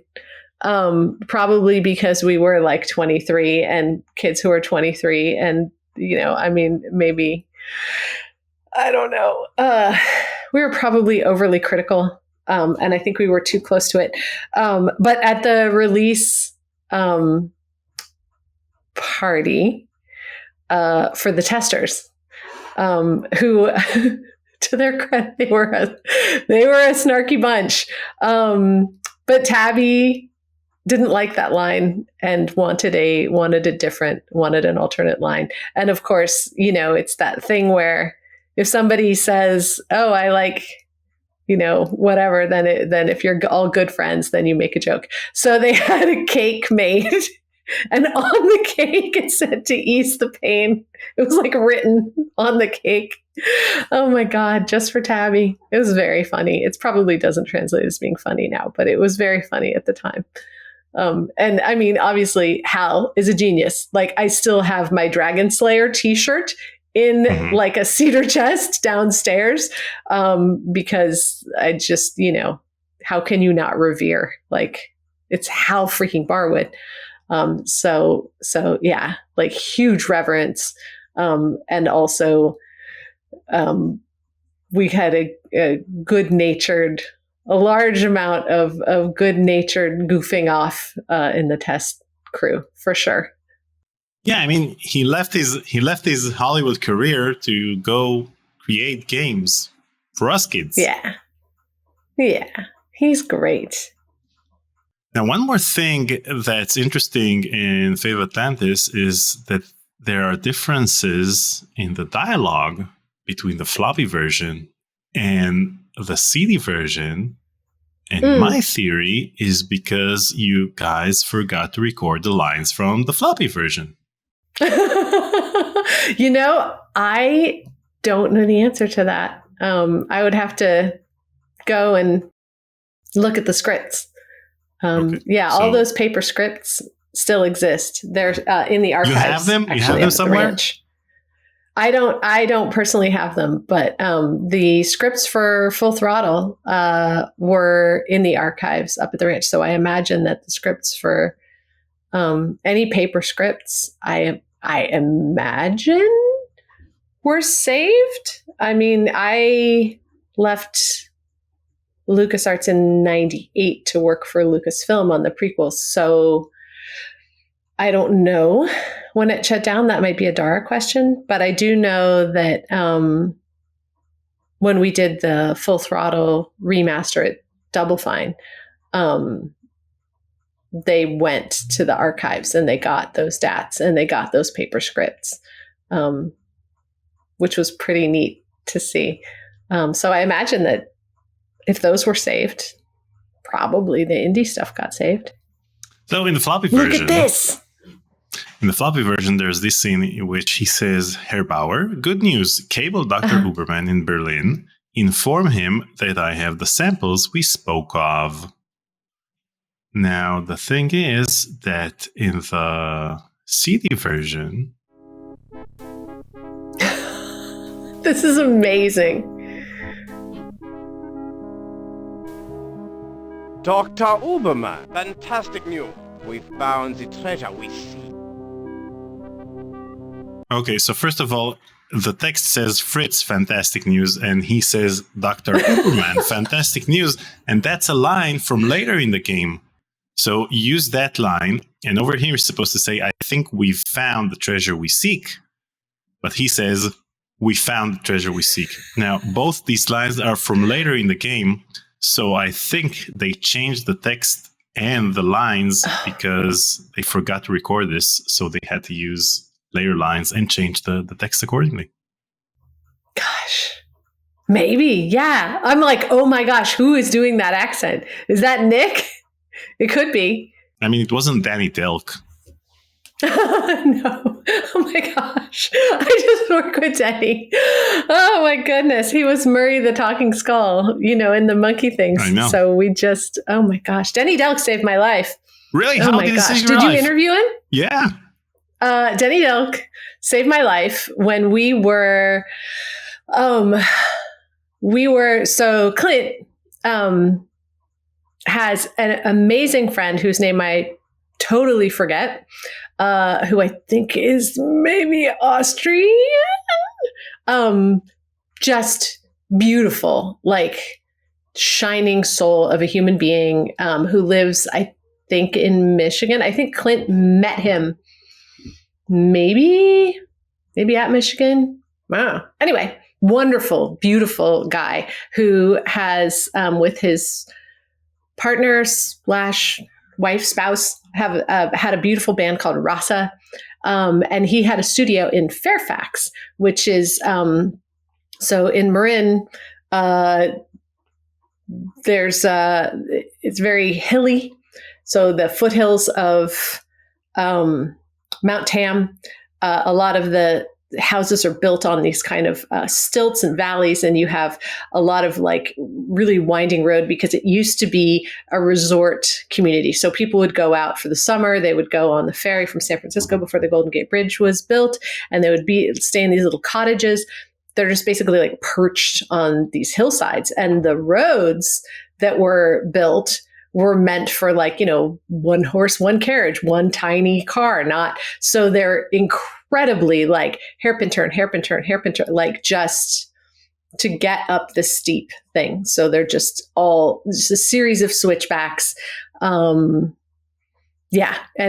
very organically, like whatever, it's 1905. Sure, we'll put a road here. So really not designed for things like backing into a parking spot. So Clint's friend, who was wonderful, was renting a house down this hillside, very steep hillside, in order to access. And that house had a small studio. And in that small studio, we were recording Eric Bowersfeld, who was a Shakespeare professor at Cal at Berkeley, at UC Berkeley, who Ben had found. And also, he was the original voice of Admiral Akbar. So exactly, yeah. So and I don't remember whether it was TIE Fighter or X-Wing, or it was one of the TIE Fighter, X-Wing. Blah.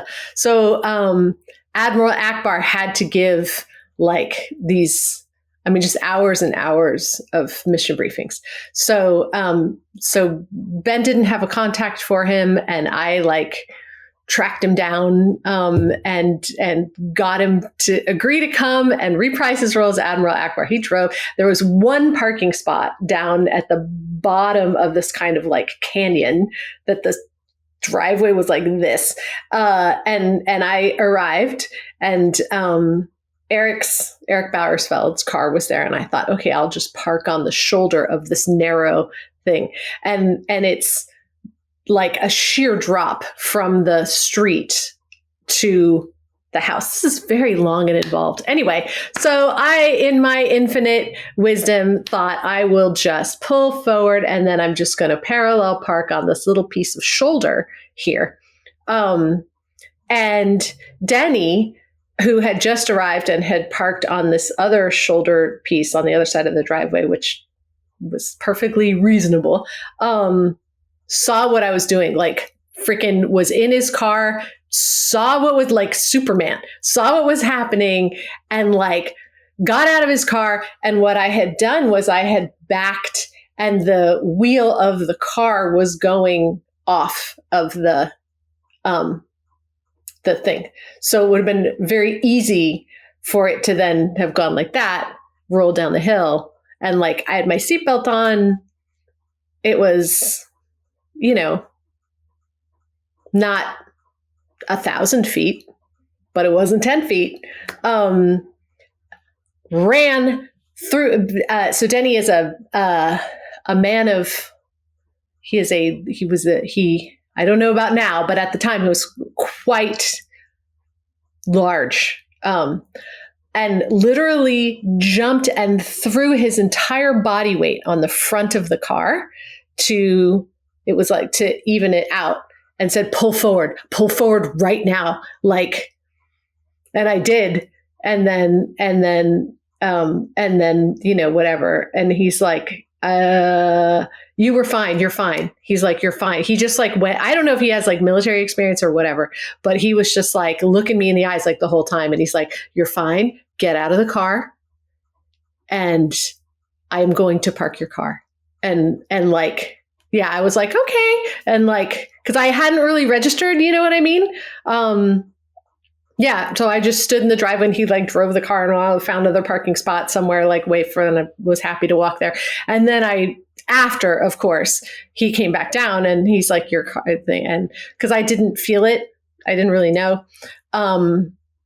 Yeah. And then when I realized what would the possibility of what could have happened, and even speaking about it now, it's like, oh, you know, that feeling of like all your blood goes cold and you're like, oh, snacks. I could have rolled down the hill in my cruddy, inexpensive, little tiny, essentially like the equivalent of a Trabant first car, you know, like, oh, yeah. So anyway, thanks, Denny Delk, for saving my life. Wow, what a story. I think your autobiography should be called Denny Delk Saved My Life. Probably. Like, yeah, one of, I mean, I have, there are so many amazing people in the world. And there are so many amazing people like who have just done amazing things. Just kind, wonderful, adorable. I mean, things. you can call it after one of his characters. You could either say Purple Tentacle saved my life. Purple Tentacle saved my life. Yeah. Or George Washington saved my life. Or Hoagie saved my life. Yeah, I mean, my life has been saved a number of times as I'm like telling the story. I'm like, well, he's not the only one. And I'm like, geez, Louise. Yeah, I really should just spend like the rest of my life just like washing people's feet, honestly. Like I am in a continual space of gratitude. I didn't know that you were in mortal danger at any given moment. How many times does... No, that sounds very, you know, I don't know. Yeah, I work in drama. Thank you for your indulgence.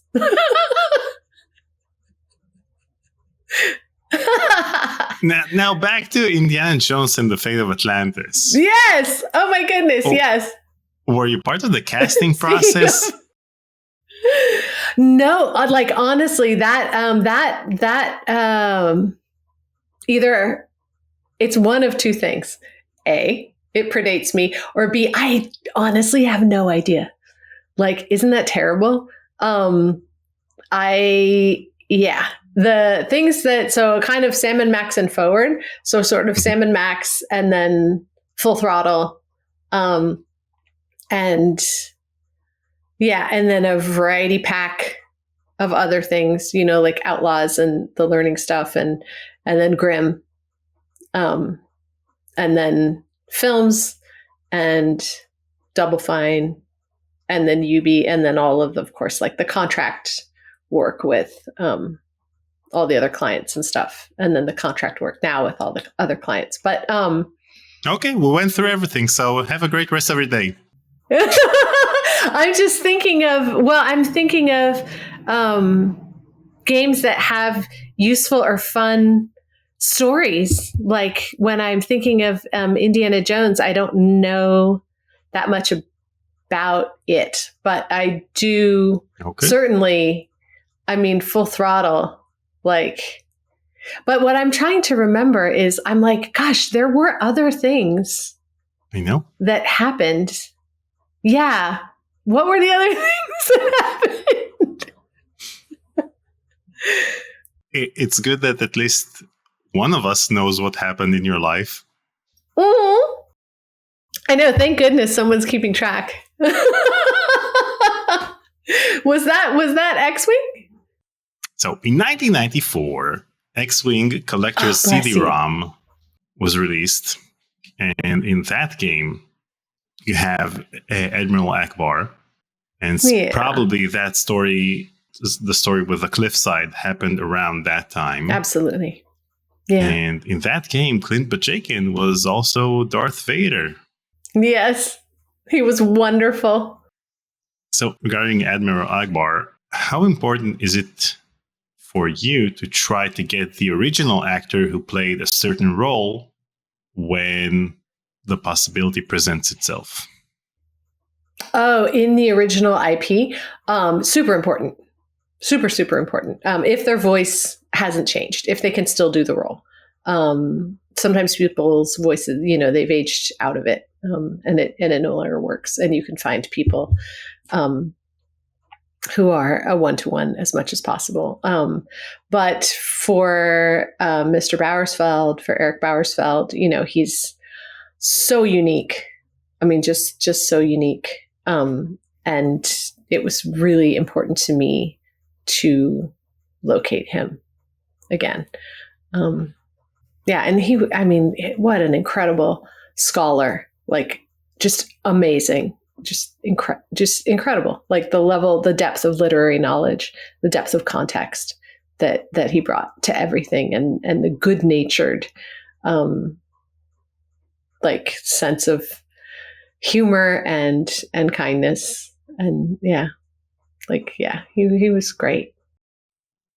And in my conversation with Clint Bajakian, he tried to do the Darth Vader voice he had in the game, and it was pretty spot on. And I asked him if you guys used any voice processing on his voice in order to get to to create the Darth Vader voice, and he said that you didn't. That it was his voice as is. Boy, that is a. If Clint said it, then I'm sure that it is true. Okay. Because Clint, one is like, has an absolutely fantastic memory and is also absolutely honest. The gold standard of honesty. So, and sure I even told him right. that he fooled me, because when I played Rebel Assault, the first one, as a kid, I thought it was the actual voice of James Earl Jones in the Rebel Assault, because Rebel Assault 1 uses a lot of footage from the movies, so I was certain they took voice samples from the movies themselves. But instead, it was Clint Bajakian. Moving on to 1995. In 1995, Dark Forces was released.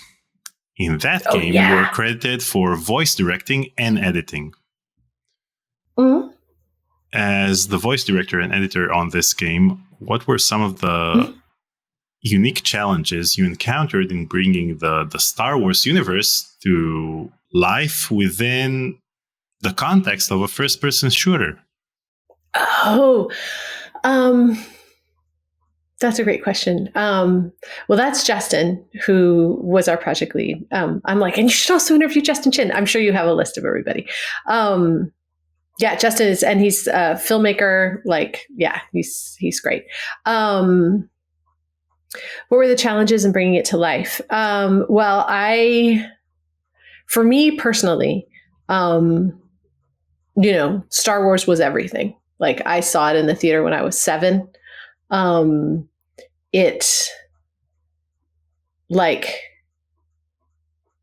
When I speak about personal difficulties, and it informing my perspective, and why I am committed to love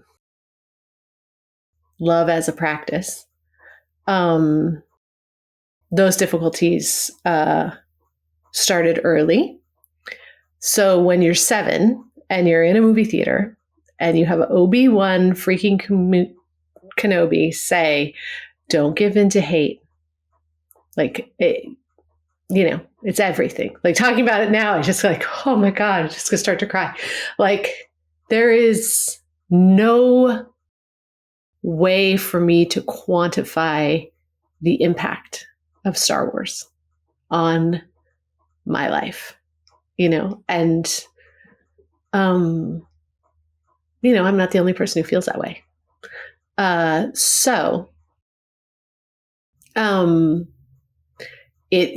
subscribed to Bantha Tracks. I got the little record. Like, Bantha Tracks was the fan thing. It was paper. It came in the mail. And it had a little plastic record of sound. And it was Bert, like, talking about sound and how sound was important. the impact of sound. It had the sound effects and everything. So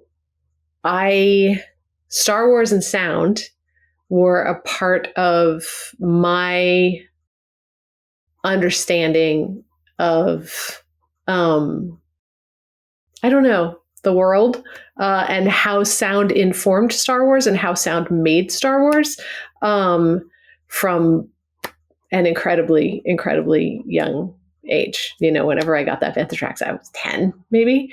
So, I'm sure someone somewhere knows when that was mailed out. Who knows? It might have been Empire. Anyway, so bringing that, having a lifelong love of the property and having, basically like absorbed those sounds kind of into my body from childhood. It's like breathing, like understanding what do stormtroopers sound like? What is this? What is the subtle comedy of their idiocy?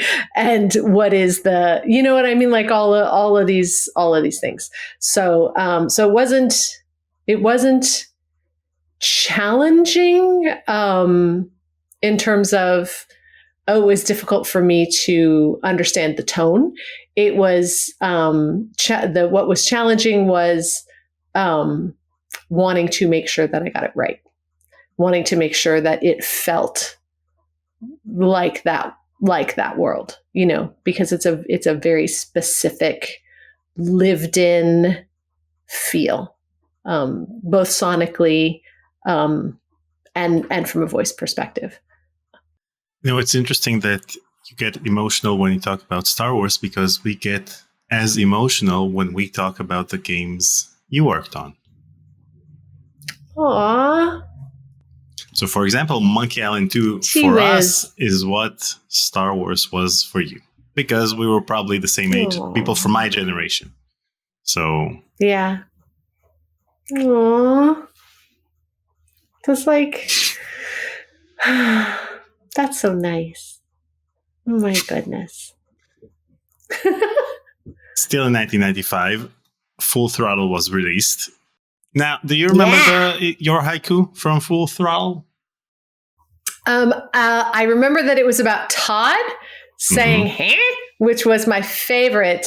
Oh my God. I could talk about Mark Hamill forever. Amazing, incredible, hilarious. What a generous, talk about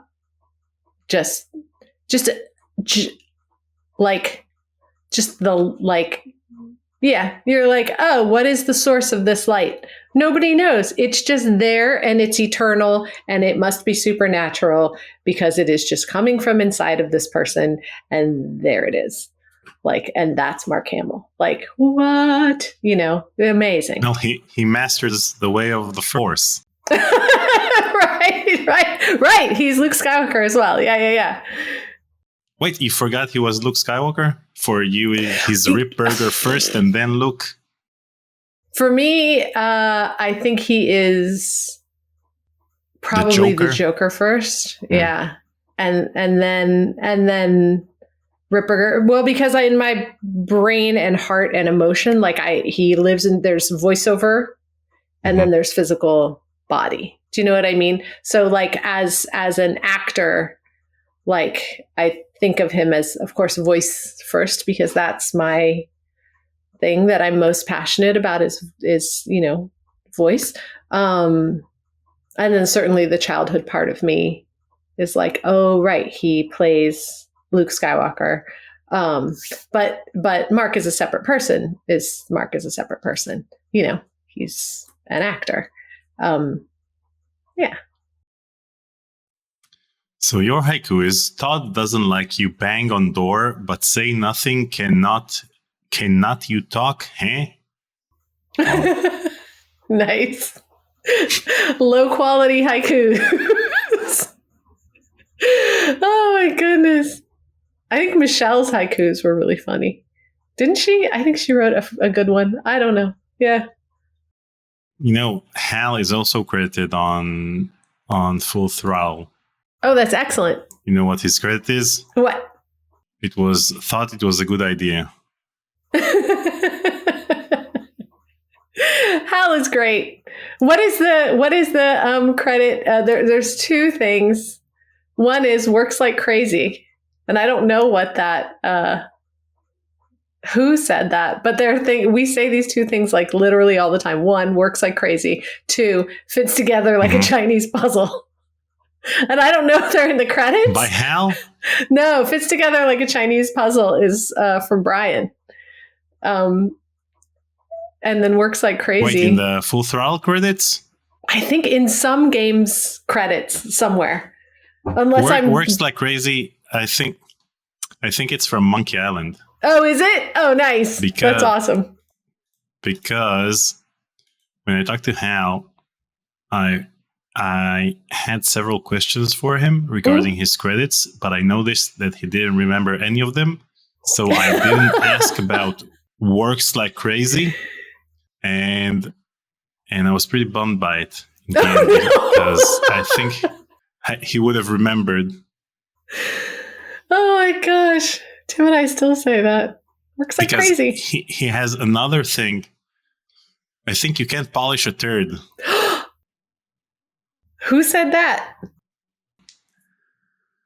When you go to the Monkey Island 2 library on Fat Island, you go to the library and you look through the index cards and you can find that there's a book by Hal Barwood called Monkey Island 2, You Can't Polish a Turd. Less is more, you can polish a turd. Oh no.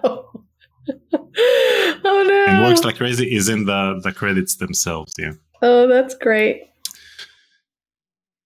Now, during the audition process for Full Throttle, you received Tupperware bins filled with cassette tape demos for the role of Ben. So what was the process for finding the perfect voice actor for Ben like? Oh, well, it was long. It was really difficult to find the right voice. We had a bunch of auditions from all of the talent in LA. And then we just weren't, it just, it had to be, I think we started thinking that we wanted kind of maybe like a Clint Eastwoody kind of, like a tough guy kind of guy. And we got a lot of that. And I mean, just, the casting process is so heavily about us thinking that we want a particular thing, listening to the auditions and realizing, oh, okay, we need to shift this over here, over there, over here, over there. And with Ben, I think one of the things that we didn't realize about Ben and about this hero and about this kind of hero, because it was more serious. The stakes were higher. Monkey and Monkey 2 were wacky. Day of the Tentacle was wacky. So it was, all very kind of like a cartoony, a lark kind of thing. And Full Throttle was only Tim.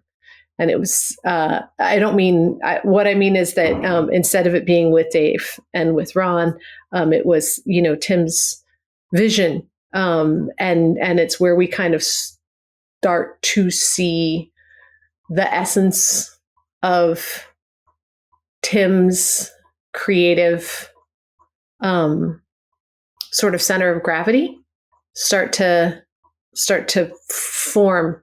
Yeah, start to form, and so we weren't finding the right thing, and so I was just like, I am gonna find this.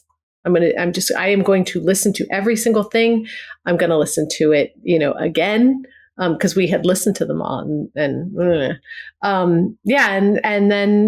when I heard Roy, it was probably the second or third time I had heard him. There was just, sometimes there's just one little thing that just kind of sticks with you, and so what we didn't realize, and I mean, I wouldn't have said it at the time, but I realize it now after so many years of working with Tim and after so many years of casting and thinking about his main characters and what we need from all of his characters, honestly.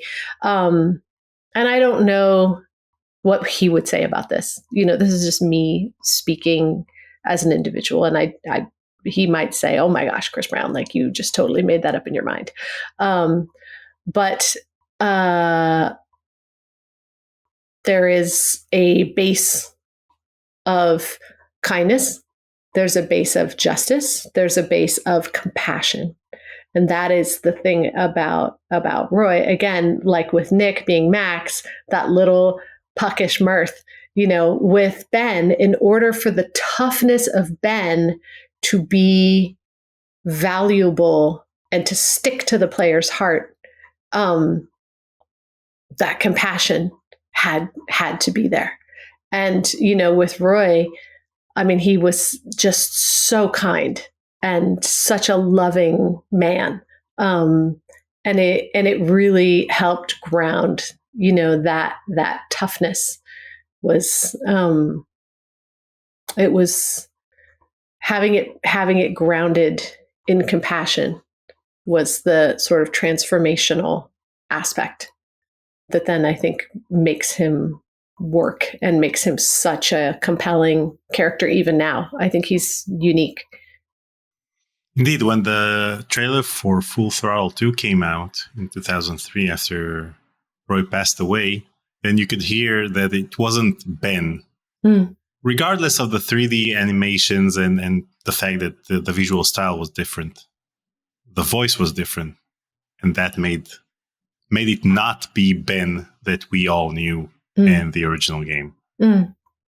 Yeah, sometimes people, sound alikes are really challenging. I wasn't there at that time, and Dara was in charge of the department. And, I adore Dara and trust Dara. And I'm sure that they did everything they could to try to find the right voice. And I think that Roy was just such a unique individual. I think it's there are some people where it's just, you can't duplicate Audrey Hepburn, and maybe you can't duplicate Roy. No, it was probably surreal for you to get to cast Mark Hamill as Ripburger in the game. Was there an audition process involved, or did you just immediately decide on Mark Hamill for the role without any formal auditions? No, I mean, honestly, like, Mark, it had been however many years since Jedi, and he was doing voice work. And I think as a casting director and as a director, I have an impenetrable wall between this person who is an actor and an individual who is deserving of respect and is a fully formed human being on their own. And that's a relationship. And then there's just a wall. And then this person played a character who was very important to me as a child.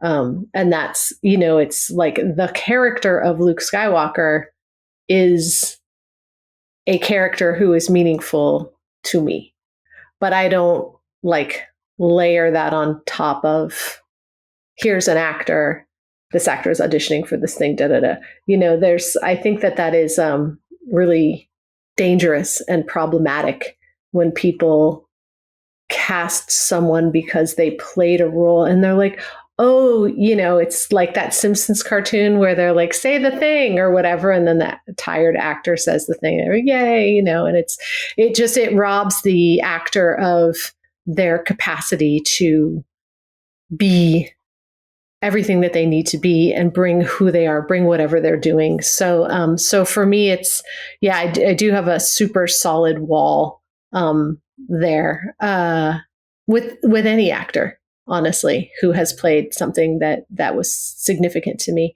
And because I have to, because as the director, if they can't look to me and trust me as someone who is going to be honest with them about everything, if I have any level of like awe, then it's almost a dishonest relationship, because then I won't tell them the truth, and actor needs the director to tell them the truth. Do you know what I mean? So all of that said, he was doing voice work. Andrea Romano had cast him as the Joker, obviously, in Batman the Animated Series, where he was absolutely incredible. So we received an audition from him. It was Mark Hamill. We listened to it like any other audition, and we chose him because he was the best voice for the role, not because we wanted to. There's a term. It's called star effing. And that's just not. You can curse. I think I've burned that little whatever that neuron is. It's just been permanently excised. The swearing neuron.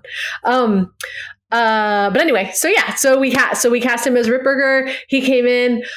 Oh my goodness gracious, he was hilarious, and just funny as the day is long. Very scary as Ripburger.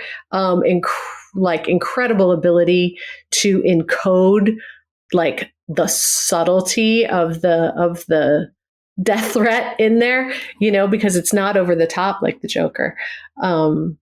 He was just wonderful. I can't say enough good things about him, honestly. I love the fact that you guys refuse to be starstruck. When I talked to Melina Annabelle, I also asked her a similar question, because she worked with Elijah Wood on A Broken Age, and she worked with Jack Black in Brutal Legend. And so I asked her if she was starstruck while working with them. And she said that they're just human beings she's working with. Yeah, I don't know. I mean, Melina was never in studio with us, but she certainly did. She's my voice producer at Double Fine. Like, bless her forever. Nothing would happen without Melina. Like, if there was a shelf, I should put a shelf somewhere with a little statue of her. Like, she's the top. Yeah, she's great. But yes. Someday she will hopefully be in studio with us. Because she's fantastic. She's so great. I know. Yeah, she's amazing. But yeah, we don't. I mean, with Jack, with Elijah, I did break my own rule when we had Tim Curry come in for Diviculous. For Brutal Legend, I waited until the last session. Oh my God. And I broke my own rule. Actually, there's two people that I've broken that rule with. Tim Curry and Paul Rubens, who was Pee Wee Herman when I did Minecraft. Yeah. And very end of the session, we're just like taking pictures, whatever, blah. And, and then he's about to leave. And I said, I forget what I said, something, but I said, Frankenfurter made me feel safe and helped me know who I was and gave me a home. Thank you. And like his whole face changed. And he was just like, because, it was a working relationship. We have a working relationship and blah, blah, blah, blah, blah. Like, you're the director. Like, that's, don't. Anyway. Yeah. And he just hugged me and he said, thank you very much, darling. And I was just like, oh my God, And then he left and I was like, I broke my rule. But F it, yeah, because when you're however old I was when I first saw that, because poor boundaries, but it was on Betamax in our house, illegally. And you're whatever age I was when I saw Annie Lennox doing the Sweet Dreams video, and it's like, you're a weird little gay, non-binary, whatever kid. And you see someone who's like gender fluid.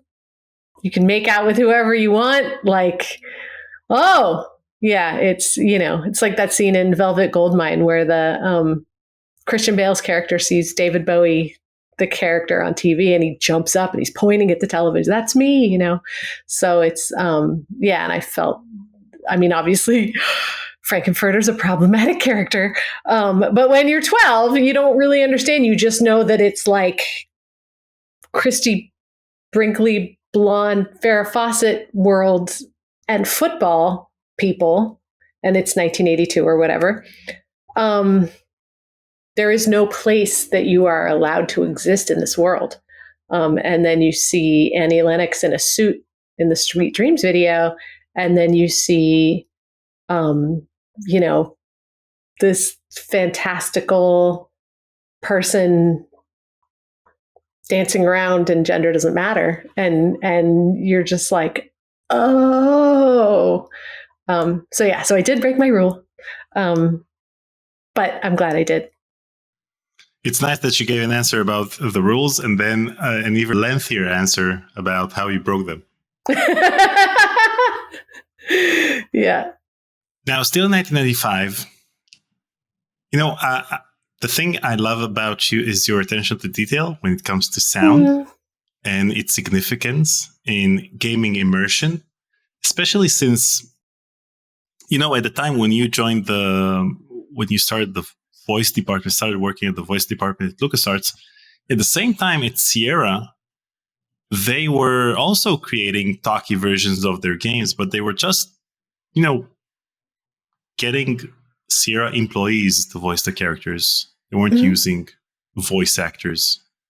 So there are a lot of Sierra games in which random Sierra employees just voice random characters. And you saw the importance of actually hiring people whose job is to be voice actors. And, when we talked to Danny Delk, I asked him how he felt about working on a computer game, because back in 1993, for example, computer games were for nerds, and no one would sit at home play a computer game. So it was interesting to see that you guys knew the importance of sound back then, as well as the voice actors were happy to do it and were inclined to play in more characters in more adventure games or more computer games in general, not just adventure games. Oh, and I have to say, thank you for saying that. But I think that the credit for that choice and that battle really goes to Tamerlane, who was the woman who I previously mentioned, who had the radio degree, who was there, shortly before. There was crossover, obviously, of course, but I think that is, she was the first person to fight that battle, and I think that the credit, really, for that, really largely, for starting that, and then obviously, of course, things progressed, but thank you for saying that. Yeah. And it was for sure a department, now the thing is, priority. in addition to the voice acting itself, we also have the voice quality and the editing, which you took it upon yourself to edit lines, for example, 27 takes and find the perfect take, when, again, games that were released around that time mostly sounded like it was the first take and it was recorded over lunch or over the phone. So that's the thing. No, eventually, and I appreciate that. Yeah, we really cared, heavily cared, and it was really, that's the point at which I was fortunate to join, and the performance aspect. Anyway, I'm sorry, go ahead. Now, eventually, game developers came to realize that sound can be as crucial as just as visuals, sometimes even more than visuals. And in our conversation, for example, with Roberta Williams yesterday, she revealed that if she were to remaster... Oh, what? You talked to Roberta Williams? Yeah, it was our third conversation because we played Phantasmagoria yesterday. And oh my goodness, one of the production assistants found a box with 300 behind-the-scenes photos that have never been released. And so he scanned them and sent them to me. And so we got Roberta Williams and we showed her the photos and talked about them. What? That's amazing.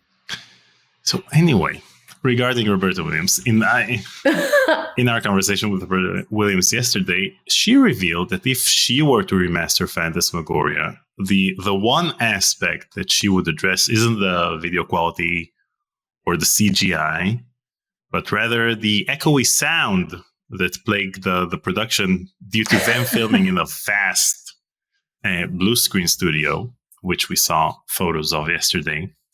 Now, the interesting thing is that the same year that Phantasmagoria came out, Rebel Assault 2, The Hidden Empire, was also released. And in that game, you're credited as the voice editor. Now, given that Rebel Assault 2 is also an FMV game, but was filmed in front of a blue screen, much like Phantasmagoria, what steps did you take during the production in order to avoid the issues that Phantasmagoria crew faced? That's a great question. That is when you talk to Vince Lee, that is like that Vince and Hal. So that's filmmaking experience, ILM, and understanding of on-site sound. So that's boom miking. And yeah, that is a huge benefit of being a part of Lucasfilm. Because ILM soundstage, plus Vince, I mean, Vince is like, you could give him like 2 pieces of aluminum foil and a paper clip and he would build you a satellite. Like, he's just like, what? Incredible. So yeah, that's, I think, largely due to Vince understanding how sound is going to be in the game. Certainly the influence of ILM and, understanding location sound on stages. And I'm sure also probably Clint doing some sort of magic, in terms of on location sound. Remembering that,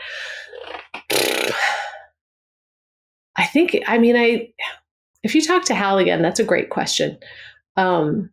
Because location sound was a whole thing. And then of course, there's post where you bring everybody in and you dub everything and then you sync it all. So, big collab for sure. Using like, so you take everybody's no talents. Credit as the voice editor for that? I'm giving you a chance to take all of the credit.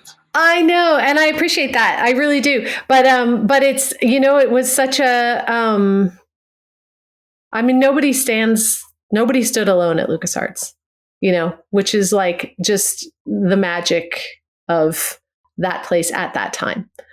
It wasn't a cutthroat corporate environment where everyone was trying to, get their credit or anything like that. It was, what do you need? How can I help you? Oh, I'm making a cool thing. Oh, that sounds like a cool thing. Oh, what do you need? How can I help you? So it's, I think if I was like, ha ha ha, look at me or whatever, it would be not only just like personally a crappy way to be as a human being, but it would also be an inaccurate reflection of history. Still in 1995, you were also credited as the voice editor on my second favorite point-and-click adventure game, which is The Dig. Oh my goodness! Your second favorite is The Dig. Oof, my favorite talk is about Loom, stories. and my second favorite is The Dig. So basically, I love two of LucasArts' biggest underdogs because not too many people like Loom, and everyone hates The Dig. Even people I talk to who actually worked on The Dig. Everyone except for Michael Land. Michael Land is the only one who enjoyed the production of The Dig because they let him do whatever he wanted, and so he made a masterpiece of a soundtrack. But everyone else suffered through its 4 iterations and all of the development hell that it's been through. And so, on one hand, I always want to talk about The Dig with the people I interview. Mm-hmm. But whenever I talk to them about The Dig, I get more and more depressed about the fact that they hate the game with a passion. I mean, when I talk to David Fox, your former boss, then he was the director of operations in 1990 when they started production on The Dig. And I know that he didn't work on any of the iterations. And I asked him, what can you tell me about The Dig? You know, I know that you haven't worked on it yourself, but can you talk about the development process as the director of operations? And he said, the only thing I can say is that I'm happy that I didn't work on The Dig. That's amazing. Oh, golly. So I get my heart broken on a weekly basis with people hating The Dig. Well, I'm like, I have bad news for you. God damn it. I'm so sorry. No, The Dig is fine. I did not, The Dig is fine is not the answer I wanted. I was not a creative director upon whom that yoke was placed. Thank everything. No, you know what the thing is? Okay, so the thing with The Dig is like, poor The Dig, honestly. It was that poor project. Like so many good ideas and just difficult to like so many good ideas. And then how do you place them? Like you've got like all these different, like, I don't know, like the job is make a tiara out of platinum and diamonds. And that is the spec. And you have on your workbench gold, emeralds, rubies, sapphires. And you're like, this stuff is awesome. But this original design was for this tiara with platinum and diamonds. And I'm the creative director, and Steven Flippity Flapjack Spielberg is involved. Like, oh boy, it's rough. I think it was really rough on them. And I think it was a very, very difficult project for people to work on. From a voice perspective, that's Dara directed it, and Dara is amazing, and you should absolutely interview him because he's fantastic. Yeah, I mean, there were some difficult choices that we had to make at that time in terms of casting, in terms of talent pools, representation, difficult, really challenging conversations that I think helped then inform other conversations that as we moved. I mean, I know for a fact because I had those conversations. But yeah, I mean, Dara oh my gosh, I don't remember the name of the guy who was in Fire in the Sky, which was the story about the guy getting abducted by aliens.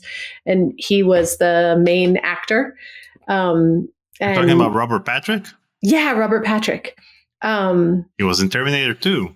That's the Yeah, he was in Terminator 2. Yes. Yeah, and that was such a thing, the liquid because there's a whole non-LucasArts side story about ILM and the pit, which they're brilliant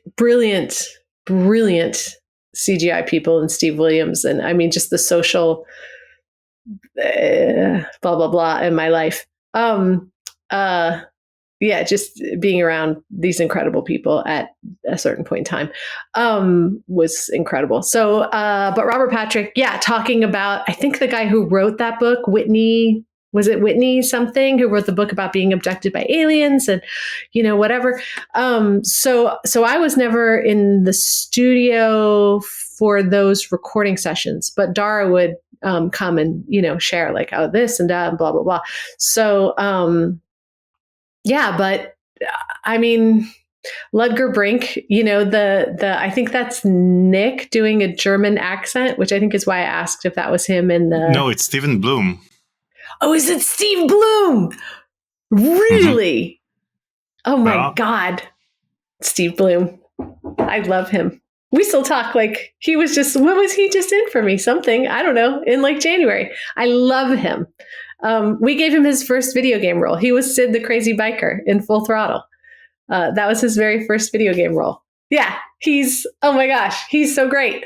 Yeah, and that's hilarious, right? He's Ludger Brink. And then Cora, who was Cora? Cora is another actress I want to interview.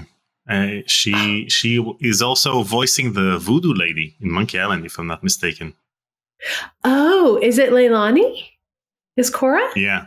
Yeah, she's fabulous. I just worked with her last year. She did the voodoo lady for Sea of Thieves, Monkey Island. She is incredible. If you look up her, I think she won, I don't know how many Tony Awards. I mean, she is just like, man, she walks in the room and you're like, whoa, it is a level of classic theater, movie star composure and class. I want to live up to her. She's, oh my gosh. Yeah. She's just fabulous. Okay. So I feel like you're walking on eggshells here and tiptoeing around the fact that you, like all of the other people I interviewed, hated working on the dig. No! Working on the dig for me was easy. I didn't hate working on the dig at all. I just felt bad for the people who struggled on the creative side. By the time it got to voice, it's I didn't hate working on the dig at all. But I was also very, very aware of the fact that it was, a beleaguered project, and that a lot of people who were working on it had a really difficult time. I don't know, any answers that starts with the game was fine doesn't actually. Oh my goodness. I think it's, man, that game, you know what that game should have been? That game should have been a miniseries. That game should have been like The Expanse,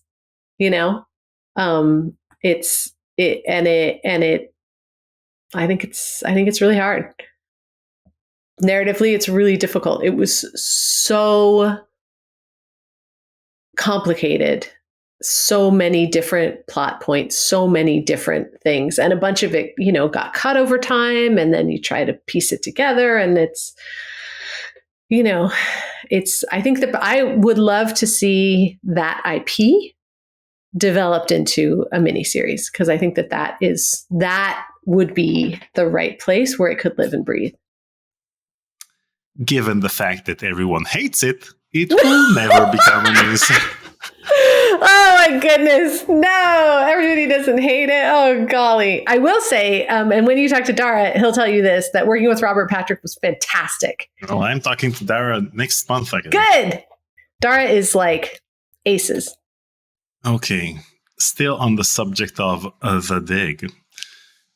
The demo of the dig came out just a few months before the final game was released, like 5 or 6 months before, even 4. But it featured different voice actors for the main characters. I mean, none of the main characters' voices are in the demo. Really? Someone else voiced all of the characters. Yeah. Who are these people? I have no idea. I don't know. It sounds vaguely familiar, but I honestly couldn't tell you. I think that's a Dara question.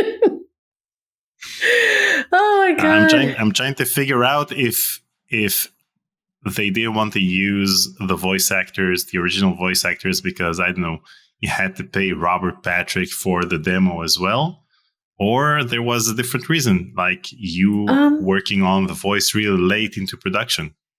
Yeah, honestly, I am so sorry that I don't know the answer to that question. Yeah, I mean, I don't know. I don't know. Dara will know though. Okay. Sorry. Before we move on to the next game, can you at least say I love the dig?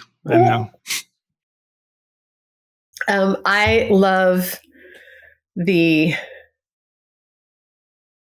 commitment that the team had to trying to make the best game possible. Well played. Yeah. And I respect their efforts. I do love Michael Land's score though. Oh man, Michael Land. Yeah. Dude, that guy. I've been listening to the score for 20 years. I've been listening to it daily for 20 years. Before I had the soundtrack, I would leave the computer on with, Boston standing somewhere on the planet and listening to the soundtrack. And when I prepare for an interview, I always play the dig soundtrack in the background. Oh, really? And oh my gosh. Did you tell Michael that?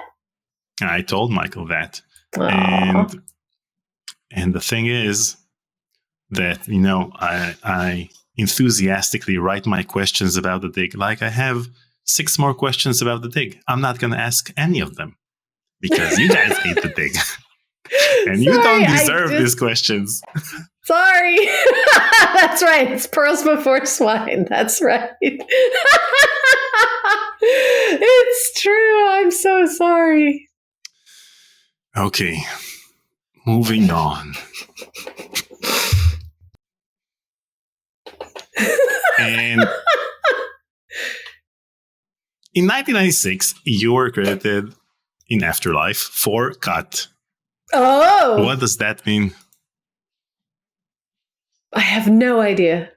Okay. I don't know. Very well. That sounds like a Michael Stemley question. Yeah, I have no idea. I don't know.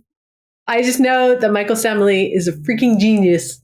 Oh my gosh, that guy. So smart, so stealth. And I would run into his office and expound about how brilliant he was. And then he would say, well, thanks. Because he's so understated.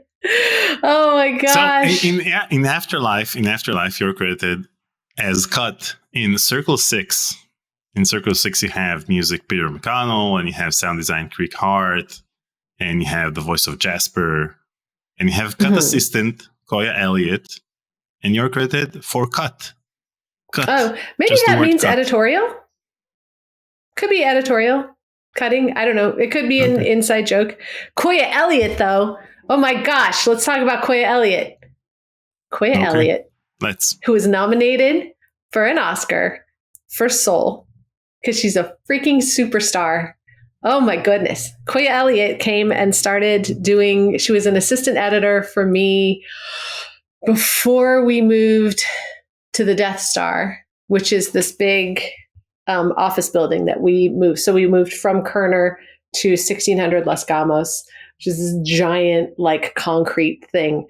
And I was in this, before we moved, I was like in this building that we called Z Building, which was like an old like insurance company building or something. I don't know. Anyway, she came there for some reason. I don't know if she was working in product support, maybe. I don't know. she's incredible. I think she has a degree in linguistics.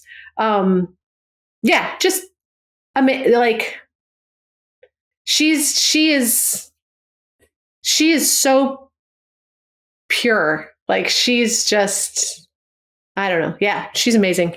So she started working for me there before we moved to the Death Star. And she must have credits prior to Afterlife. So Koya has credits for The Dig. She was assistant voice editor on that game, that magnificent, underrated, extremely hated game. And she also worked on Afterlife and on Rebel Assault 2 and on Full Throttle. Yeah. And on Outlaws and on Curse of Montreal. Yeah. You guys work together a lot. We need to talk about Outlaws. Yeah, she's great. So she came, I think she was working in product support. I don't remember. But then I needed help. And so she came and she worked in the office at C Building, and then we moved to the Death Star, and then she had an office, and then I had an office next door because Mike and Pete and Clint, bless them, forever like agitated to make sure that we got sound suites. So we did, and it was wonderful because then it was quiet and we could hear what we were doing, which was amazing. And so she was absolutely fantastic. And then she worked there until after I left. And then I had a very dear friend who needed help in film. And I said, you know who is freaking fantastic is Koya Elliott. And then she went to go work for that person and then continued to kick all of the rear end at Sky Sound, and then was nominated for an Oscar for her work on Soul and continues to do amazing work. And she is wonderful and gracious and so talented. So you're partially responsible for her Oscar nomination. No, my gosh, no, that's all her. She's amazing. I was fortunate to have the opportunity to observe her magnificence when she started. Well, just like you thank David Fox for getting you in the path that you were eventually on, that got you to what you are today. So it's always great to thank the people who helped us start our careers. She did. She's very kind. She said many kind things in her interviews. Yeah. She's very, very kind and very gracious. Now we finally got to 1997. In 1997, you're credited as the senior voice editor on Outlaws. Yeah. What can you tell me about the production of that game? That game is so underrated. It was so, you're welcome, Red Dead. That's what I have to say about Outlaws. Honestly. Outlaws walked so that Red Dead could run. Yeah, 100%. Obviously, right. Western motifs, blah, blah, blah, Tombstone, Unforgiven. Like, Unforgiven was such a huge thing. I don't love where they fridged the wife. Not a fan. What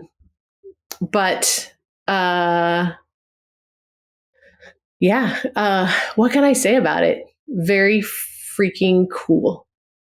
Just very freaking cool. I know you talked to Charlie. I think Charlie did he do the animatics for that? He was for the lead animator.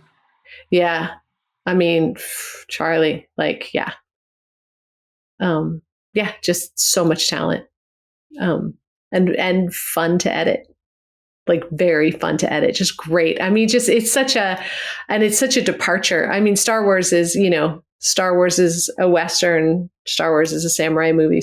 Westerns are samurai movies, so it's like, and then you just get like the purity of that genre. And it was such a departure. Just so not cartoony charactery, but just like the rich well of deep characterization. You can really, they're just so meaty and just really fun to hear. And still in 1997, you're also credited as the senior voice editor on The Curse of Monkey Island. Mm-hmm. Yes. How was it to finally work on a Monkey Island game, not as the character of Chester, who wasn't voiced at that point? It was great. It was great. It was fantastic. Oh my gosh. Yeah. It was hilarious. I love Wally. Get back to work or I'll beat you with your own legs. Like, it's so cute. And then we just did, we did Sea of Thieves last year. And then prior to that, Return to Monkey Island. Mm-hmm. So it's, that's one of the things where it's like the characters, because Monkey Island, it's Monkey Island, it's freaking Monkey Island. Like, you love it so much. So yeah, it was absolutely fantastic. Earl Bowen, incredible. Rob Paulson. All those people, just wonderful. And of course, Dom, is lovely. Koya actually cut, I think, almost all of Dom, because Dom is very straightforward. So it's a lot easier. He's very, he is a finely tuned machine of he gives you 3 in a row. Pretty much all 3 of them are perfect in very different ways. So he's just extremely easy to cut. And then, you had some people who were weird or loopy or flubbing their lines, or, it's almost like being the prod sub manager. Give me the hard stuff. Cause it's, I've a lot of experience with it. And so it's easier and more efficient. I can just, no matter how messed up and broken something is, I'm going to clean it up and make it the way it needs to be. And did you take any part in the casting process or the auditioning process for the game? I don't remember. I think that was pretty much all Dara. Yeah. Dara was kind of like a one-man powerhouse of excellence. Yeah. So I honestly don't remember. He will know. Yeah, there may have been some times for things when he needed help. Certainly for Mortimer, for a number of other things. But I think it was because it was so important and iconic. I didn't take part in the casting of Dom for Guybrush, certainly. But I think, I don't honestly know. Maybe for some of the smaller characters, but I don't know. Dara will know. Okay. Moving on to 1998. In 1998, you're credited as the senior voice editor on Grim Fandango.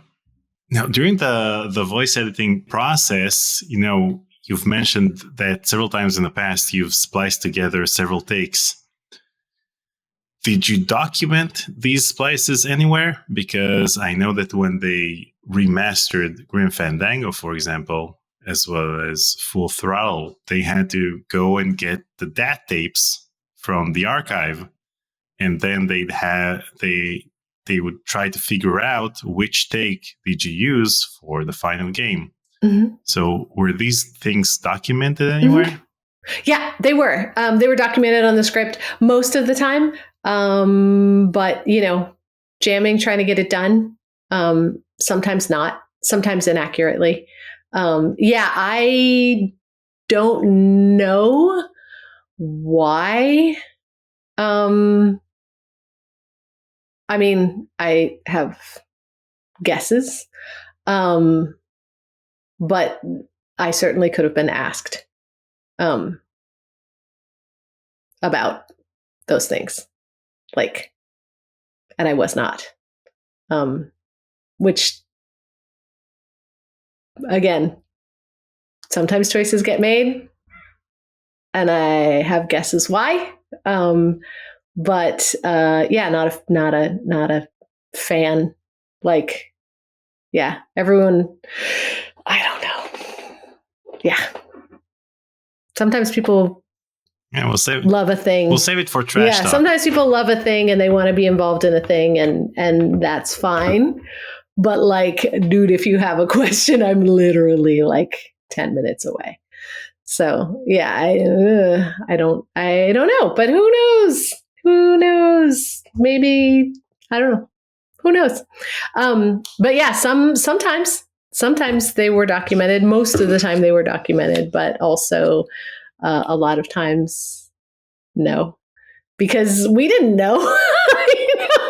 That's the thing, right? Like, did you save the paper mache of like whatever Charlie Chaplin movie thing in the 20s? Charlie Chaplin? No. Like, we were just making a thing.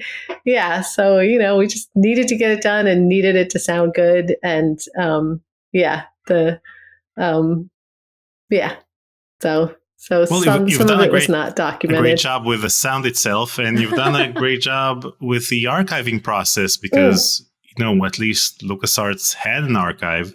And even if you think that the archiving process could have been better at LucasArts, just think that at Sierra, they just threw everything into a landfill. They don't have anything. God, are you kidding? And so No. when they went to remaster Gabriel Knight for its 20th anniversary, the original, the first Gabriel Knight, Sins of the Fathers, that came out in 1993, the character of Gabriel Knight was voiced by Tim Curry. Mm-hmm. And so if they had the original DAT tapes, then they would have used it. But instead, they had to recast everyone because of the low quality audio. Yeah. So. Yeah. It's too bad. So you shouldn't be so hard on yourself. Oh, no. I think that's probably Dara or Koya who made sure that stuff made it into the archives. And we didn't. Some of those edits were not logged. And that's okay. Now, the following year, you went uncredited on ADR voice casting in Star Wars Episode 1, The Phantom Menace. Oh, uh-huh. Yeah, I got a special thanks. Why were you uncredited? Because I was not in IATSE. I see. Yeah. So how was it to work on Episode 1, The Phantom Menace? It was great. I did all three of them. Awesome. Next question. No! Oh my God. No, I don't know. It was, how is it to work on Episode 1, The Phantom Menace? That's it. I'm like, oh my God, we're at 4 hours. It was,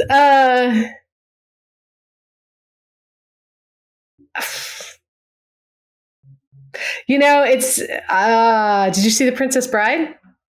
I did. Yeah. So in my brain, I'm like, this is for posterity. So be honest, right? But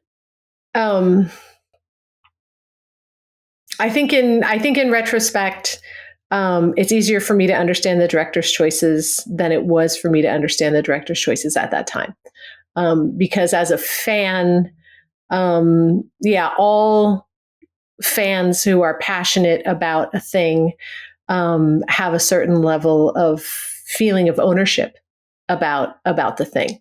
And then, of course, feel like, oh, well, golly, I'm a fan, and therefore I must know what the right thing is to do with this. And here's what I would have done. And, armchair quarterbacking the poor director from whose beautiful mind and heart this whole entire thing, sprung. So I think at the time I was critical of a number of the choices that were being made, but certainly never voiced those criticisms in a critical way. I think asked questions in a way that was intended to be like tactful and maybe helpful, maybe try to understand. So yeah, but working, I mean, you know, you're in the studio there with the actors. And I mean, again, it's that thing where it's, you have a job and the job is the job. And it is like, what lines need to be redone, what scripts need to be made, what scripts need to be given, how are we going to schedule this efficiently, you know, blah, blah, blah. Like it is, here is this thing. You want it to be the best that it possibly can. You want to support everyone as much as you possibly can in the best way with the skills that you have. And then, you know, years later, thinking about it now, it's like, right, there's Liam Neeson and there's George, and I'm standing there with a pencil saying, okay, this blah, you know, but at, you know, you think about that now and it's like, holy snacks. But at the time it's, we're doing this thing, we need to get it done, and it needs to be good, and it needs to reflect the director's vision, and the actor needs to be given whatever they need in order to do this right. Do you know what I mean? So it's, yeah, if I were... Yeah, but my question is regarding the ADR voice casting, was it mainly script changes, or did you re-record things that weren't audible in the original recording, or things that weren't recorded properly on set? What exactly did you all of those things re-record? Yeah, all of those things. So ADR recording that we needed to, so like actual ADR. So, you know, somebody's tromping down the ramp and saying a line at the same time, right? Like Obi-Wan is, you know, da-da-da, and there's footsteps, and for whatever reason, the boom, there's noise or something. So you got to re-record it. So you spot it, time code, put it in the script, you know, prepare the script, make sure the actor gets scheduled. They're going to, you know, everything involved with doing an ADR session. And then if there was, I mean, small things, you know, ambient voices or whatever that needed to be recorded. So then they could be layered in, you know, where you're in Tatooine, and you've got, you know, whatever, these traders over here yelling and, you know, blah, blah, blah. And so you need to record that and record those people. And then it gets layered into the sound bed by the sound editors. And yeah, so every aspect of that. And then also on episode 2 and also on episode 3. And I also did sound effects, like source recording. You also did Minority Report. Yeah, I did for Minority Report. There's a bunch of things. Yeah, I need to update my IMDb. But basically, there was a period of time where I was kind of the go-to at Sky Sound for anything, you know, post where they needed ADR voice casting. So Minority Report, Zodiac, Peter Pan, some movie called Zoom, just a bunch of, there's kind of a period of time there where if you look at whatever Sky Sound did between these kinds of eras, between these years, there's like a bunch of stuff. Yeah, I need to update my IMDb, but yeah, and that was really fun. That was really fun to work with all of those directors and to see all that stuff. I mean, yeah, to see the, especially to see things that got cut, where you're like, oh man, I want that, you know, like the dig, like, oh man, I want the dig to be the Expanse. You know, with AI, there was so much going on in that first script, that like, oh, I'd love to see that as a miniseries as well, just because there was like a whole mystery aspect to it. You know, there's a bunch of other things. So in 2005, you got special thanks on AMP3. Yes. What were you thanked for? Because we did an entire voice production for that game. We did, it was we cast, recorded like thousands of lines. And the project was wonderful. Like they were super lovely, super supportive. And then they tested it, and they tested it with snowboarders. And the snowboarders were like, this is ridiculous and sounds totally fake and doesn't sound like snowboarding culture at all. And they wanted to be authentic to snowboarding culture. So they rewrote and re-recorded it with snowboarders. So yeah. Oh man. Yeah, we had so much fun. Oh, you know what we should talk about is freaking Hitman. Which was hilarious. I was planning to talk about. Oh my gosh, Hitman! So wait, before we get to Hitman, so M3 was basically the dig for snowboarders. I don't, I mean, no, okay. So that is a game that I worked on that I never played. Confession, I never actually played it. No, I mean, everyone on the team was super duper nice. I don't know anything about it except for the voice production process. So I don't know. I was out of house. I was, just brought in to, here's our characters. We're going to cast them. We're going to record them. And there was, I think there were some people who felt very strongly that it should be, like more of an animation character thing. And then there were some people who were like, absolutely not. That's not at all what we're trying to do. And so, but I mean, we had fun recording it and everybody got paid, and, I mean, that happens. It happens. Sometimes things get re-recorded. Everybody got paid is the same as the game is fine. It happens, sometimes. I mean, I have switched hairstylists, and it's not because I don't like this hairstylist. It's just that I needed a different hairstylist at a different point in my life right now. You know what I mean? So it doesn't mean like if someone's like, oh, I don't want Khris Brown. Great. Like there's not like teams have to choose the best person for their project. And if someone said, look, I could hire you and pay you $1 million, or I could hire this other person and pay them $1 million. My question would be, which person sings the song that harmonizes with the song in your heart?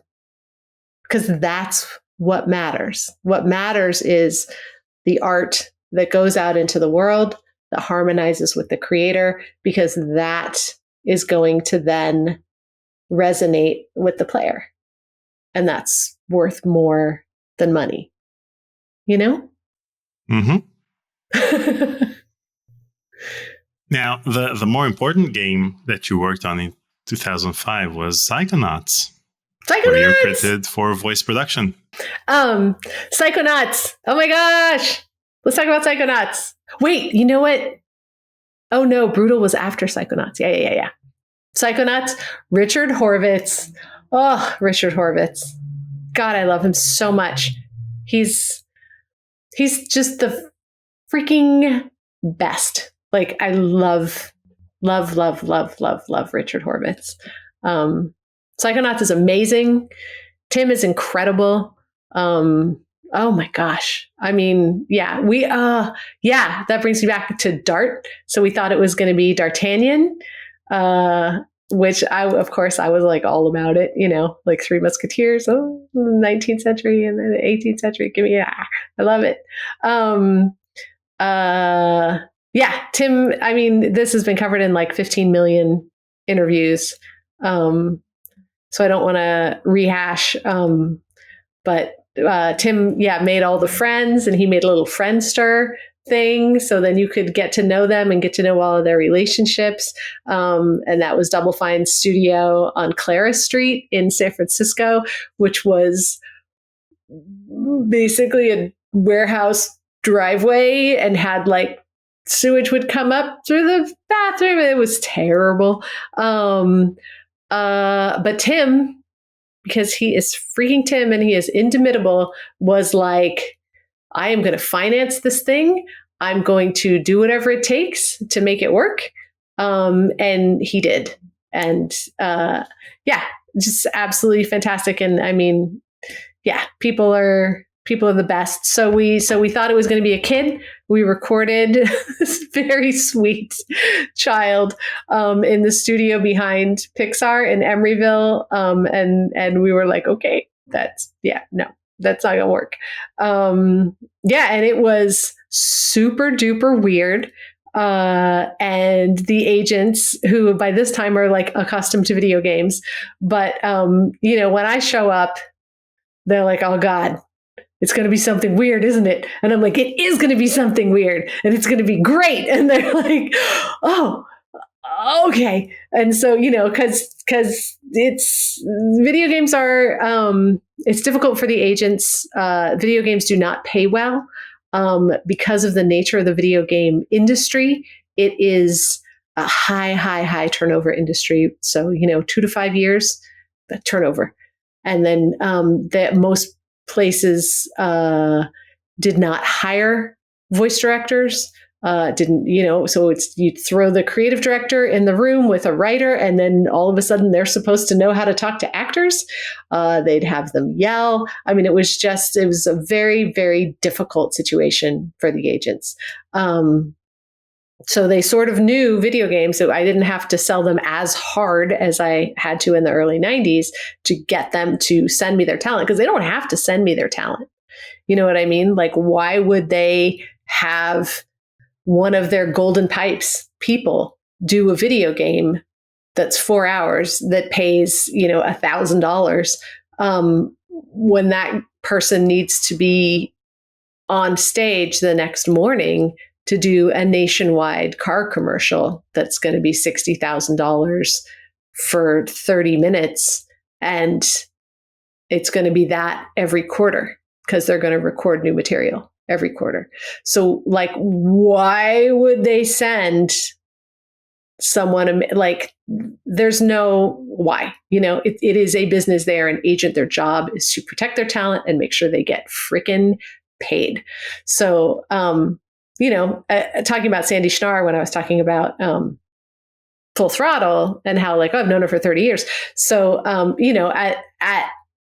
at that point in time, 2005, which is almost 20 years ago, I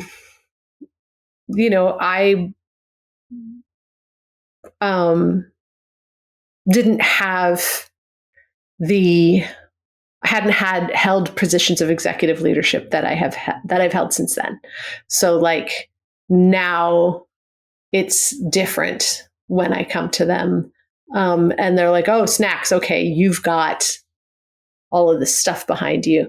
We were, a teeny Double Fine. They hadn't heard of it. Tim hadn't gotten his BAFTA. The interactive thing of arts and sciences didn't exist. We were not in the position that we're in now, where we can kind of show up and be like, hey, it's going to be this thing that's going to win all this stuff. And so this is prior to that. So yeah, I'm like, okay, he's a kid and he's psychic and this, or just anything. He's a matador and it's a black velvet thing and and the actors are just like, what in the heck? They just don't know what to make of it. And, yeah, it was just amazing, getting the buy-in from all of the actors. And I mean, they have faith in it, because you just show up and you're like, it's like Spumoni ice cream, right? They don't, what? We've only ever had vanilla. And then they try it and they're like, oh, this is really good. So yeah, it's that emotionally. And so that was just great. It was just great to just, have this thing that was completely new and completely weird, and to explore that type of project, not only with the agents, but with the actors, because what it did was it set the stage for then we're doing Brutal Legend.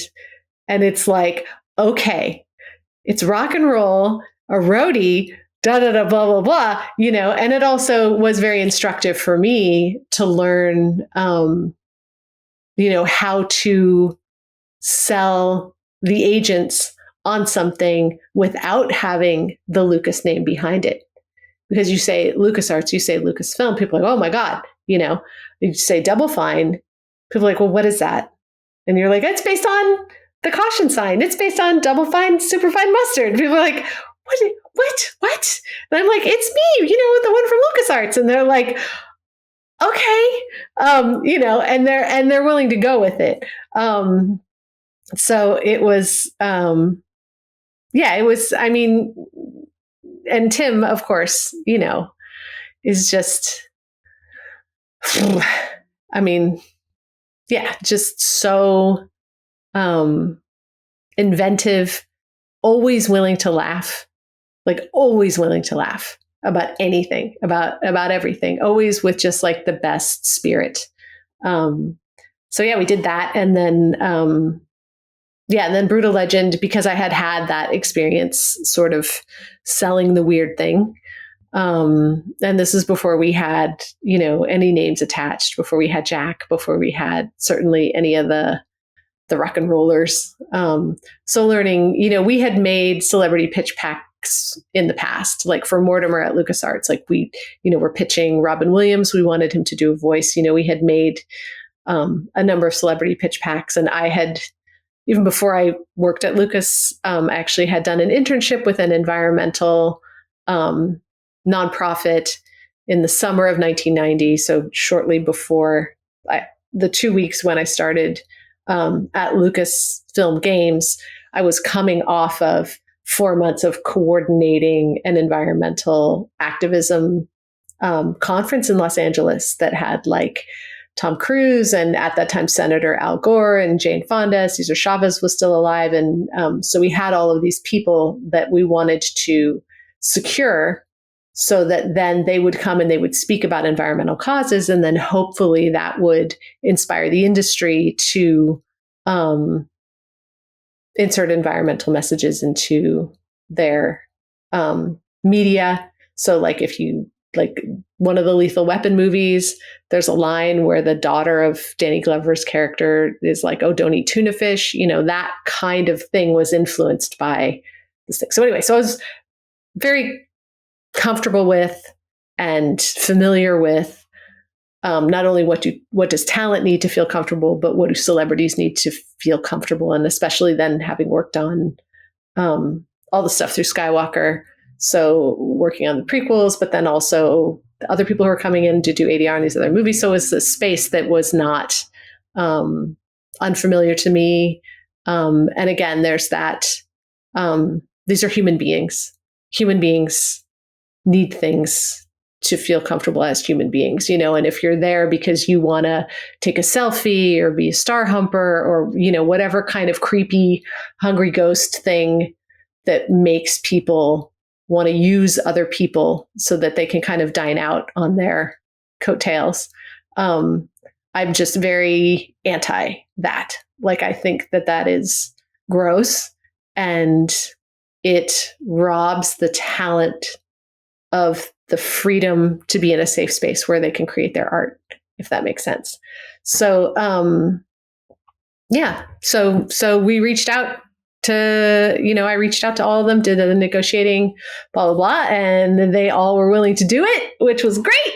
And then we got to work with them in studio, which was also wonderful. And like, yeah. And of course, I mean, you know, Jack is, I mean, just what a generous human being, just fun, full of life, vibrant, loving, you know, Lemmy, oh my goodness.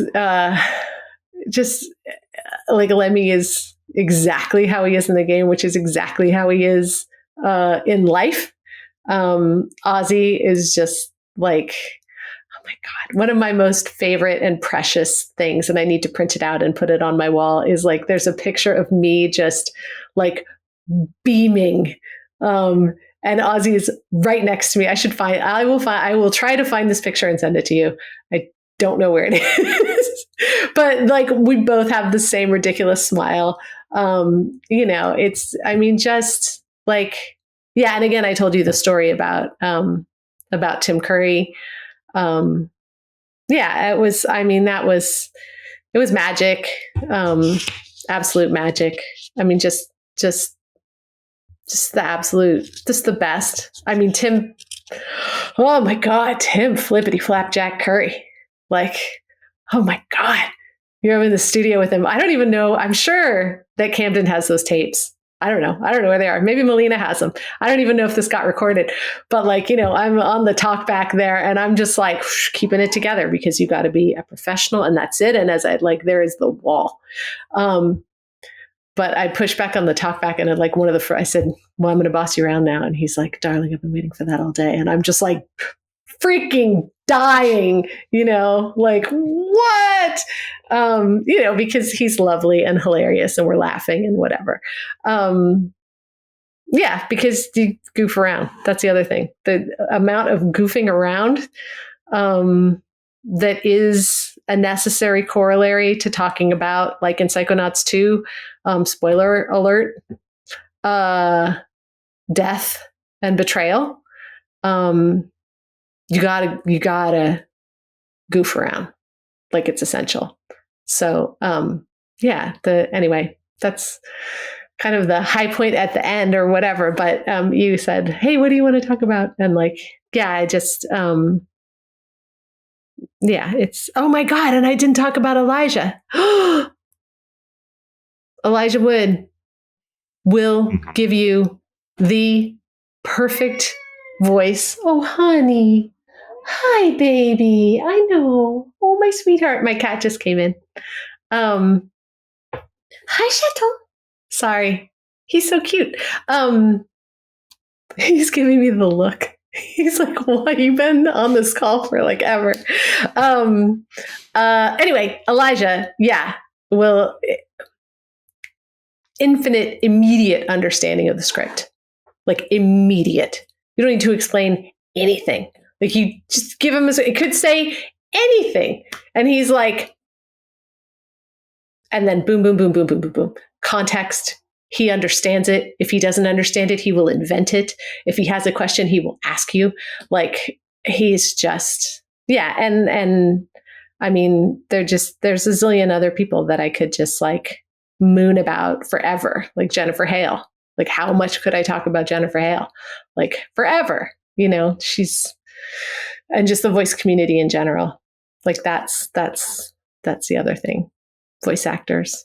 They're the best. Yuri Lowenthal, who just got nominated for a BAFTA this morning for Spider-Man. Wow. Yeah, he's the best. All of them. I mean, Kimberly Brooks, she won a BAFTA for Hollis. And representation, like so important. And Vela in Broken Age. And it's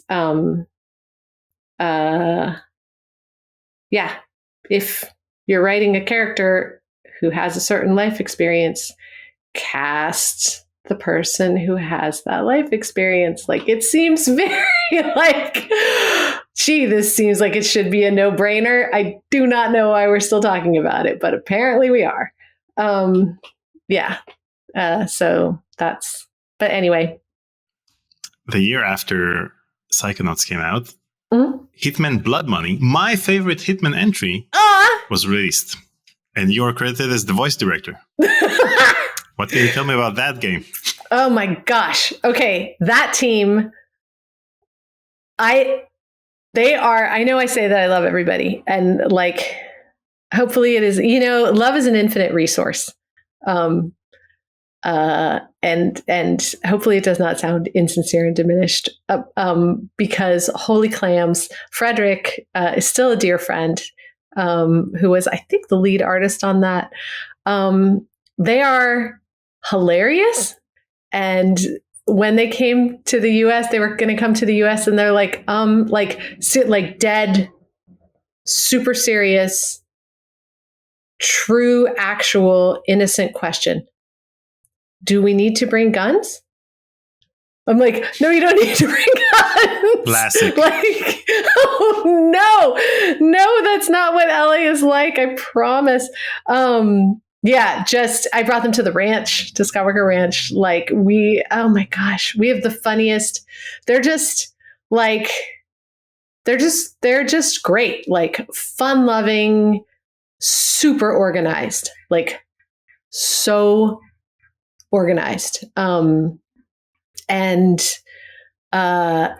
went and hung out with them in Copenhagen and I am not a drinker, which I should have mentioned to them prior to us going out for the evening. I did learn that the answer to drinking is muesli. But oh my gosh, yeah, just the sense of humor. Recording that was absolutely wonderful. I mean, we laughed so much for such a lethal game with so much death. We just spent the vast majority of our time cracking one another up. And we went to restaurants in LA and did all these things that they had never previously done. And that was really great to share all of those things with them. And they're just lovely. And Frederick is still a friend. In 2017, you're credited as audio casting for Thimbleweed Park. Oh, that's true. Yeah. I did cast that. And Ron directed it. And that was done in Canada. And Ron is great. Ron is really good with talent. He and I worked together on The Cave with Stephen Stanton, and then a number of other small roles that people did. I think David Kay, maybe Yuri. And there's been other stuff that we should, just to like give props to people, like Brad Muir's game Massive Chalice. Brad Muir hired two writers, Nick and Max Folkman, who now are working at Riot and then on Spider-Man, which is pretty great. And that's like huge props to Brad Muir, who is at Steam for like identifying talent and and supporting them early on. And then they go on to, I really think like it's really neat to work on teams where people can start, and then come up, and then to see them do that is really, really wonderful. So 2017 Thimbleweed Park, golly, that was 7 years ago. Yep. So much stuff. Well, there's Minecraft. So we did a bunch of celeb stuff on Minecraft with Patton and Martha Plimpton, Corey Feldman, Paul Rubens. Then we did Psychonauts 2, which was wonderful. Subnautica. What else? Something that just came out called Island. Oh yeah, Return to Monkey Island was fabulous. Sea of Thieves last year, which was wonderful. And I also did a ton of stuff, VR stuff for Meta, and a bunch of stuff for Shell Games, like I Expect You to Die 2, and I Expect You to Die 3. And Goodbye Volcano High. Oh yeah, Goodbye Volcano High, which is so wonderful, and got nominated for, I think, for some GLAAD stuff. And then We Are OFK. Lots of like indie, lots of indie stuff. Did do the expansion for WoW with Liam, who's amazing, Travis Willingham, and all those guys, absolutely amazing. Yeah, and Blizzard is wonderful. did some casting for Riot. I'm trying to think of like, I'd have to go through my files because there's, again, I really need to update my IMDb. But yeah, when you lots say of that stuff. you need to update your IMDb, does that mean that they have the wrong credits listed, or that you worked on so much more than is listed over there? Both. Yeah, both. Yeah, Gotcha. there's a lot of stuff that I need to update. I'm just always working. So I had only in the beginning of last year did I even put up a website. Like there was a KBA website that I put up in 1998, and then I'm just too busy to do stuff. Like Dara is the same. Like I don't think that Dara has a website. Maybe he does. I don't know. But it's I only put something up. And then I'm doing a lot of also director training. So consulting with places, consulting with companies. Oh, I didn't talk about Ubisoft. I founded the Narrative Talent Group there. So we had all of the music supervisors and Simone's group and game. He just won the first Grammy for music composition. He's wonderful, Simone Landry, and deserves all of the props because he's absolutely fantastic. Benedict Wimay, she's so brilliant. I could talk about her forever. All the sea shanties in Black Flag. She was the music supervisor, obviously, for Black Flag, but she's there in the studio and she's like, you know what? These are too accurate. We need to get everybody drunk and then it will sound right. Because she's a freaking super genius. And that's what they did. And that's why they're amazing. They're just these people that I've just had the privilege of working with and the privilege of supporting, as a manager, trying to get them the resources that they needed. So we had the writing group. And then obviously, of course, the casting and directing. Well, that was part of the Narrative Talent Group, which was the vision of the people in charge at Ubisoft Montreal at that time. So living there was a whole thing. Aaron Contreras just got nominated for a BAFTA for narrative, and he was a project lead there at Ubi at that time. And he is wonderful. So he was writing on the Star Wars thing. Yeah, and Craig, I guess I should close and bring it around to huge praise for Craig Derrick, who is doing everything he can to keep not only the history alive, but to see the projects move forward. He's just lovely and totally believes in, I think, everything that we set out to do, the foundation of kind of who we were, player experience and joy and all the good stuff. In 2012, when the Double Fine Adventure Kickstarter launched and was extremely successful, it was decided that they're going to film a documentary about it. And in one part of the documentary, they interview you, and you cursed like a pirate. And during our conversation, you try to avoid any curse words. So I'm trying to understand what happened in the past 12 years that made you stop cursing so much. I was seeing it on camera.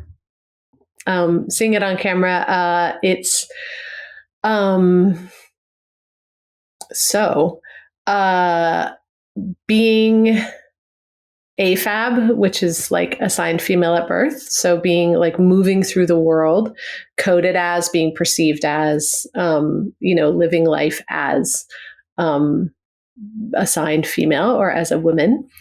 Audio is not. Oh, I have one good story that I don't want to forget. It's my last good story. It's about Clint. But yeah, audio is not a friendly place. So yeah, you walk into the studio and it's all men, and the engineers. So the admin staff is women, the engineers are men, and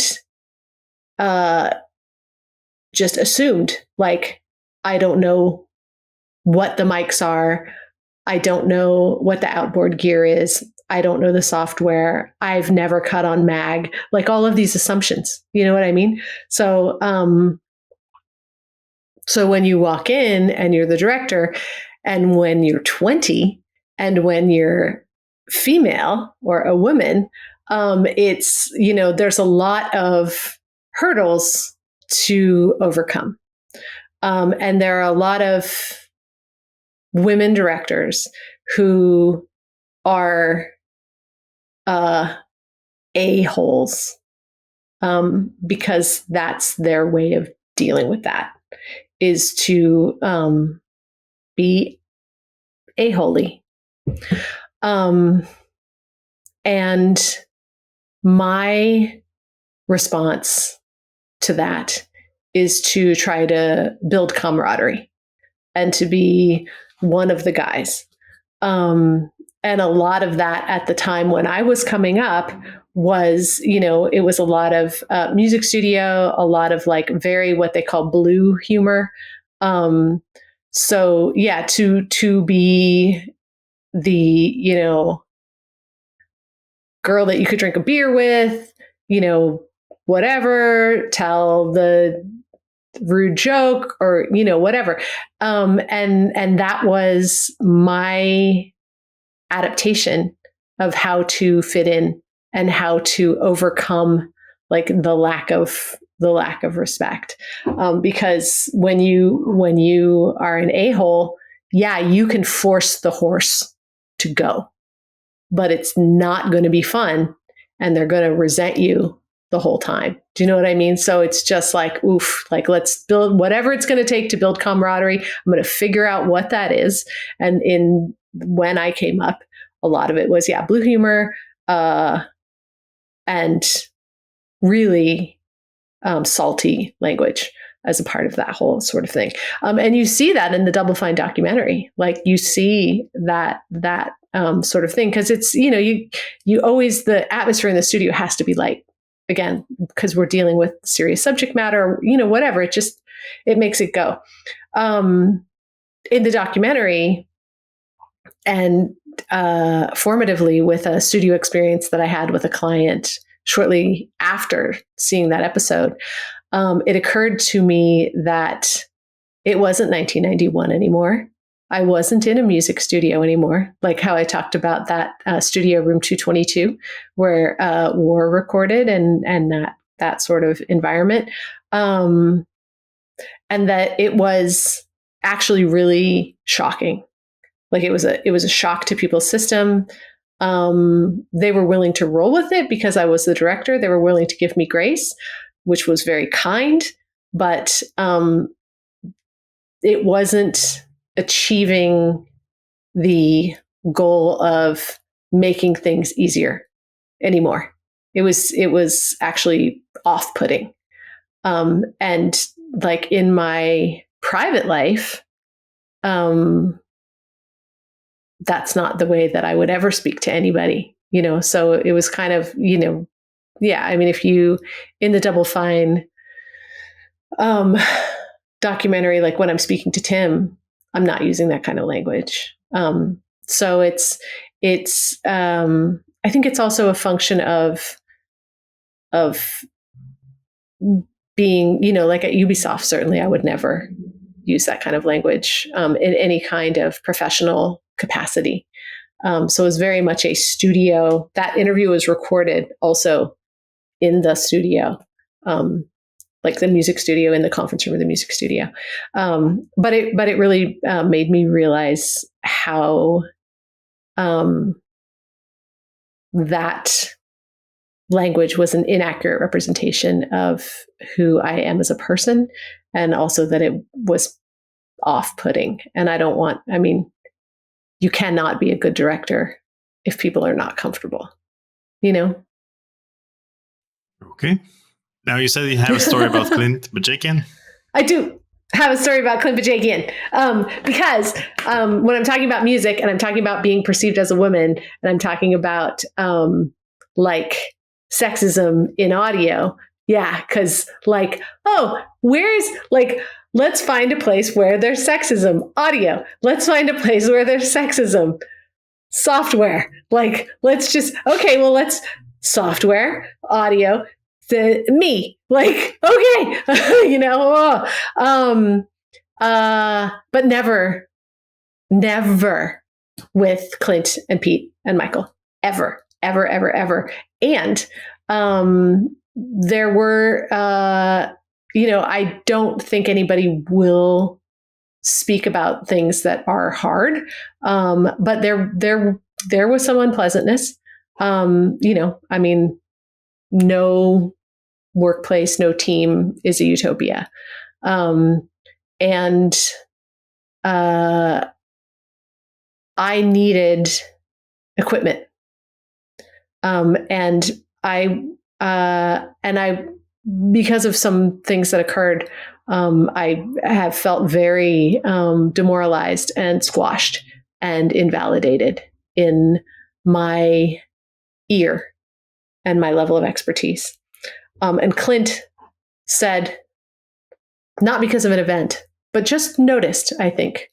And one day just was like, hey, what are you doing today? And I was like, I don't know. And he's like, let's go to the city. So, okay, the San Francisco. So over to the city, went to Sound Ideas, which was like a place where they had like all of these different setups. You could listen to different speaker setups, listen to different headphone setups, whatever, blah. This is so early on. And he's like, I know you need equipment for your studio. And I was like, okay, well, I'll just get, whatever is the best, whatever you think is the best. And he's like, no, we're going to get what you think is the best. And like, you're going to sit here and we're going to listen to like what you think works and what is best for you, blah, blah, blah, blah. So we were there like all afternoon and I'm like, well, I really like this. And he's like, okay. And, and we got it. And it was like, I don't know, $5 or $7 grand worth of equipment that he went to bat for. And we got it. And it was, I found out later, like, the gold standard of what a thing was supposed to be. And I was like, well, phew, good thing I actually do have a good ear.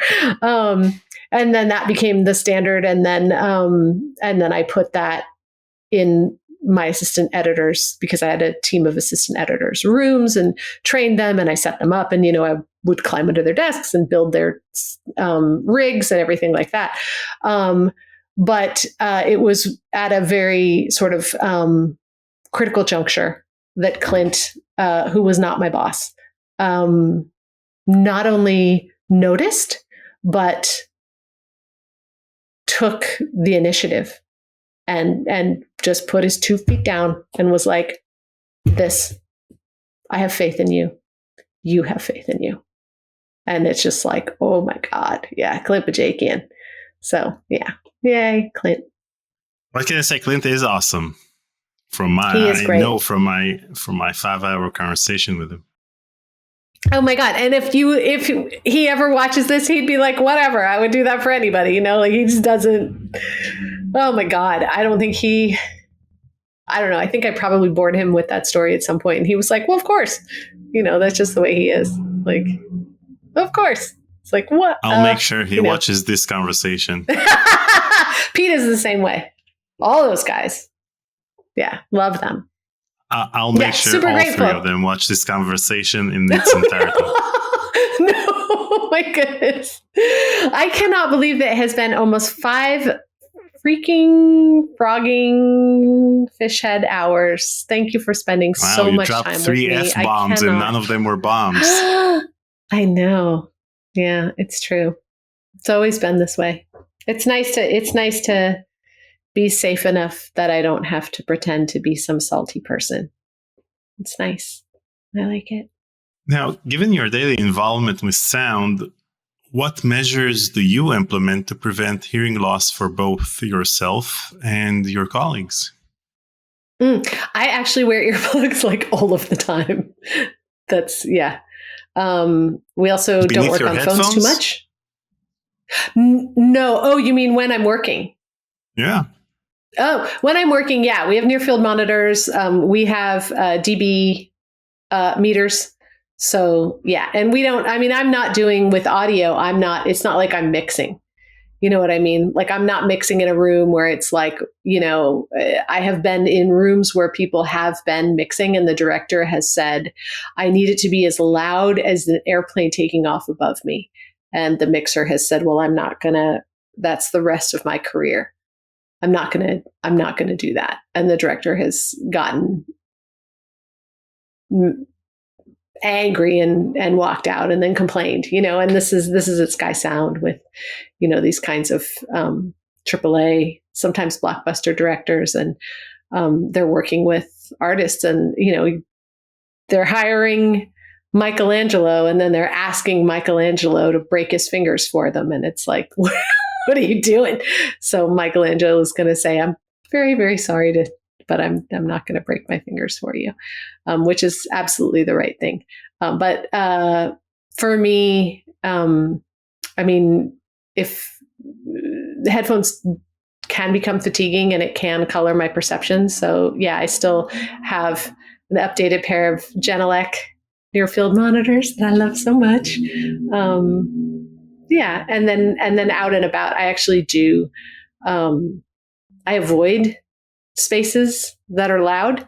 Like I don't generally go to concerts and things like that, but certainly if I do, it's been earplugs since the 90s. Wow. Actually, it's weird advice to wear earplugs. First of all, for concerts, because when you're going to a concert, they think that the louder it is, then the more fun people will have, but it's not the case.